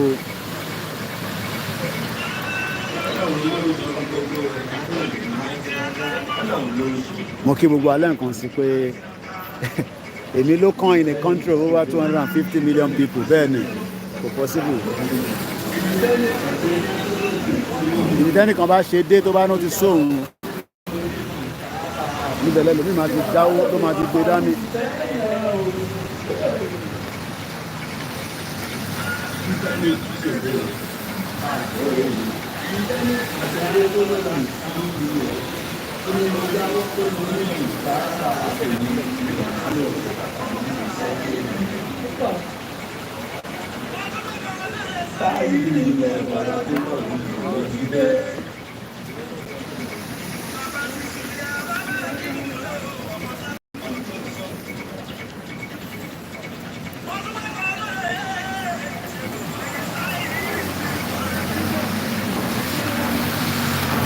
Uncountable bẹ́ẹ̀ ni yàrá Grace olùṣètò mo kí bàbá Stephen mo kí grandma Grace mo kí gbogbo ẹ̀yin GR1 ẹ kí n tún gbádùn Ìgbòho lẹ́ẹ̀kan sí ó yá gbóhùn sókè. wọ́n ní pé ènìyàn ṣe bí Ọlọ́run ọba. wọ́n ní kó lè pọ́sibú. àmọ́ wẹ́rẹ́wẹ́rẹ́ bàbá bá mi ṣe. wọ́n ní bí òfin àwọn ìpè kò lè pọ́sibú. ọ̀rọ̀ òṣì wẹ́rẹ́wẹ́rẹ́ bàbá bá mi ṣe. wọ́n ní kò sẹ́ni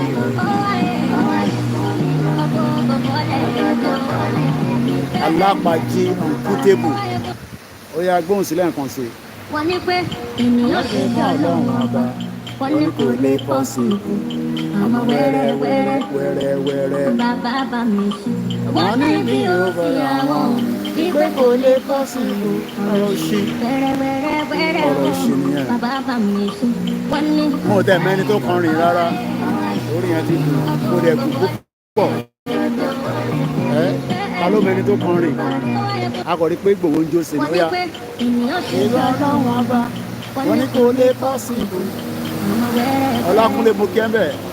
bàbá mi ṣe. wọ́n ní bí ó ti àwọn ìpè kò lè pọ́sibú. ọ̀rọ̀ òṣì wẹ́rẹ́ o bàbá bá mi ṣe. wọ́n ní kò sẹ́ni alápàjì Yorùbá nation Ìgbòho ṣá very humble mo kí gbogbo alẹ́ nǹkan sí mo fẹ́ tẹ̀síwájú mọ̀mọ́ wọn pé sójú ẹ̀ ti dá díẹ̀ kí n má lọ torí bọ̀ so mo kí gbogbo alẹ́ nǹkan sí pé ẹja fọkànbalẹ̀ ẹ fọkànbalẹ̀ Tinubu ó ní kẹ́ fọkànbalẹ̀ ó yá gbóhùn sókè kí ló sọ. wọ́n sọ̀rọ̀ bí ọ̀rọ̀ epo àwọn. Adi 200 100 ẹ fọkànbalẹ̀ ẹ lọ fọkànbalẹ̀ o ẹ lọ fọkànbalẹ̀ o. ẹ lọ fọkànbalẹ̀ ẹ lọ fọkànbalẹ̀. ẹ̀yin ọmọ Nàìjíríà Tinubu ti ní kẹ́ lọ fọkànbalẹ̀ ó ní kẹ́ fọkànbalẹ̀ so a máa tẹ̀síwájú díẹ̀ sí a máa tẹ̀síwájú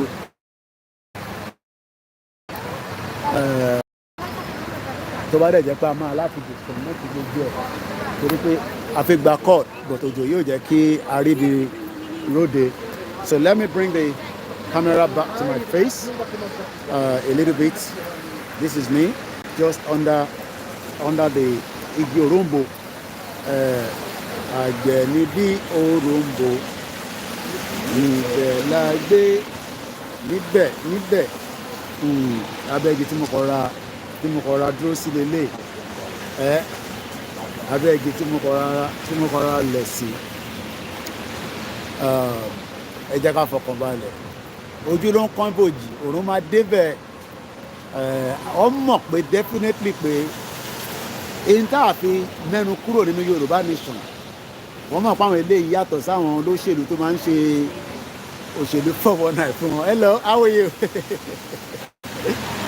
You know, people get excited when they see like fóònù mẹ́ta lélẹ̀ ń lò mẹ́rin 1 2 3 4 fẹ́ ká ṣe sí ni ká create awareness àwọn kan ló ń ṣe farming ẹ jẹ́ ká máa create awareness lọ ìwọ̀nba tó kálukú wa bá lè ṣe ẹ má ẹ̀kọ́ sọ fún yín pé kò possible irọ́ ló ń pa kò sí nǹkan tó jẹ́ Yorùbá nation ọ̀dà nígbà tó bá possible ó kàn máa sun máa jí wa bá rẹ nínú Yorùbá nation ni àbọ̀ bá rẹ nínú Yorùbá nation country àbọ̀rọ̀ mò yẹ mí sìn so it's just a matter of time let us not give up let us continue all our awareness and campaign mo pé ẹgbádùn Sunday broadcast wa mo túbọ̀ fi nǹkan wọ̀nyí but òjò yìí ṣe òjò alálùbáríkà òjò táwọn fámádé máa ń nìlélẹ̀ láàrin lámìnà happy Sunday Yorùbá nation no going back ringtone Yorùbá nation no going back yẹn ìyẹn gangan ló fún wọn ní headache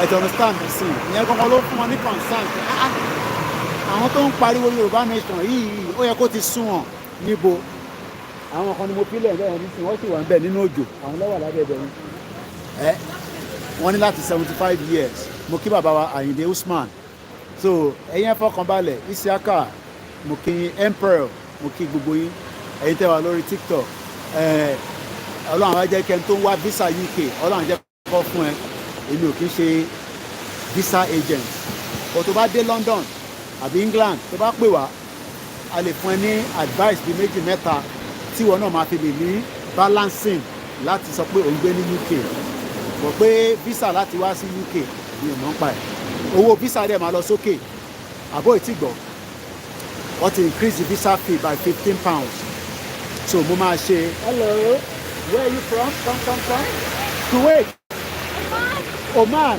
Yeah. are you on holiday Yeah.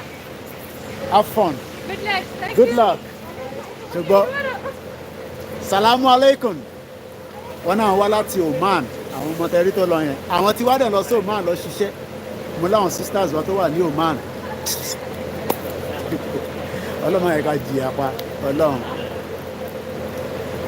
a lot of rain today what's going on man so ọlọ́mọ ẹ̀ka ṣe kíni ká ṣe wàhálà lásán ká máa ṣe kíni ká máa tẹ̀síwájú ká máa rẹ̀ torí pé a máa débi tá à ń lọ torí pé ojú ló pẹ́ sí ojú ló ń kán ìbòjì òun máa débẹ̀ wàláì òun yẹn ó máa débẹ̀ confam hello how are you All right, thank you. good so at the end of the day this rain is not stopping so I'm gonna end broadcasting here. Hopefully we'll probably come back. If otherwise, I hope you've enjoyed the Sunday broadcast with me. My name is Olami Koikimedia. Come up, our gadgets were just all possible, so I gotta start moving. Thank you so much, every one of you. Moki Oba, Moki Joyi. Obasanjo, yay! Ẹ ṣe yìí tán bàbá yìí. Ó ga o. Ọlọ́ba àwọn akọ̀jú gbogbo ẹ̀yin tẹ̀ wá ń lé o. Yorùbá nation no going back. Òjò yẹn ti pọ̀ gan. I gotta go now. Thank you so much. Bye for now.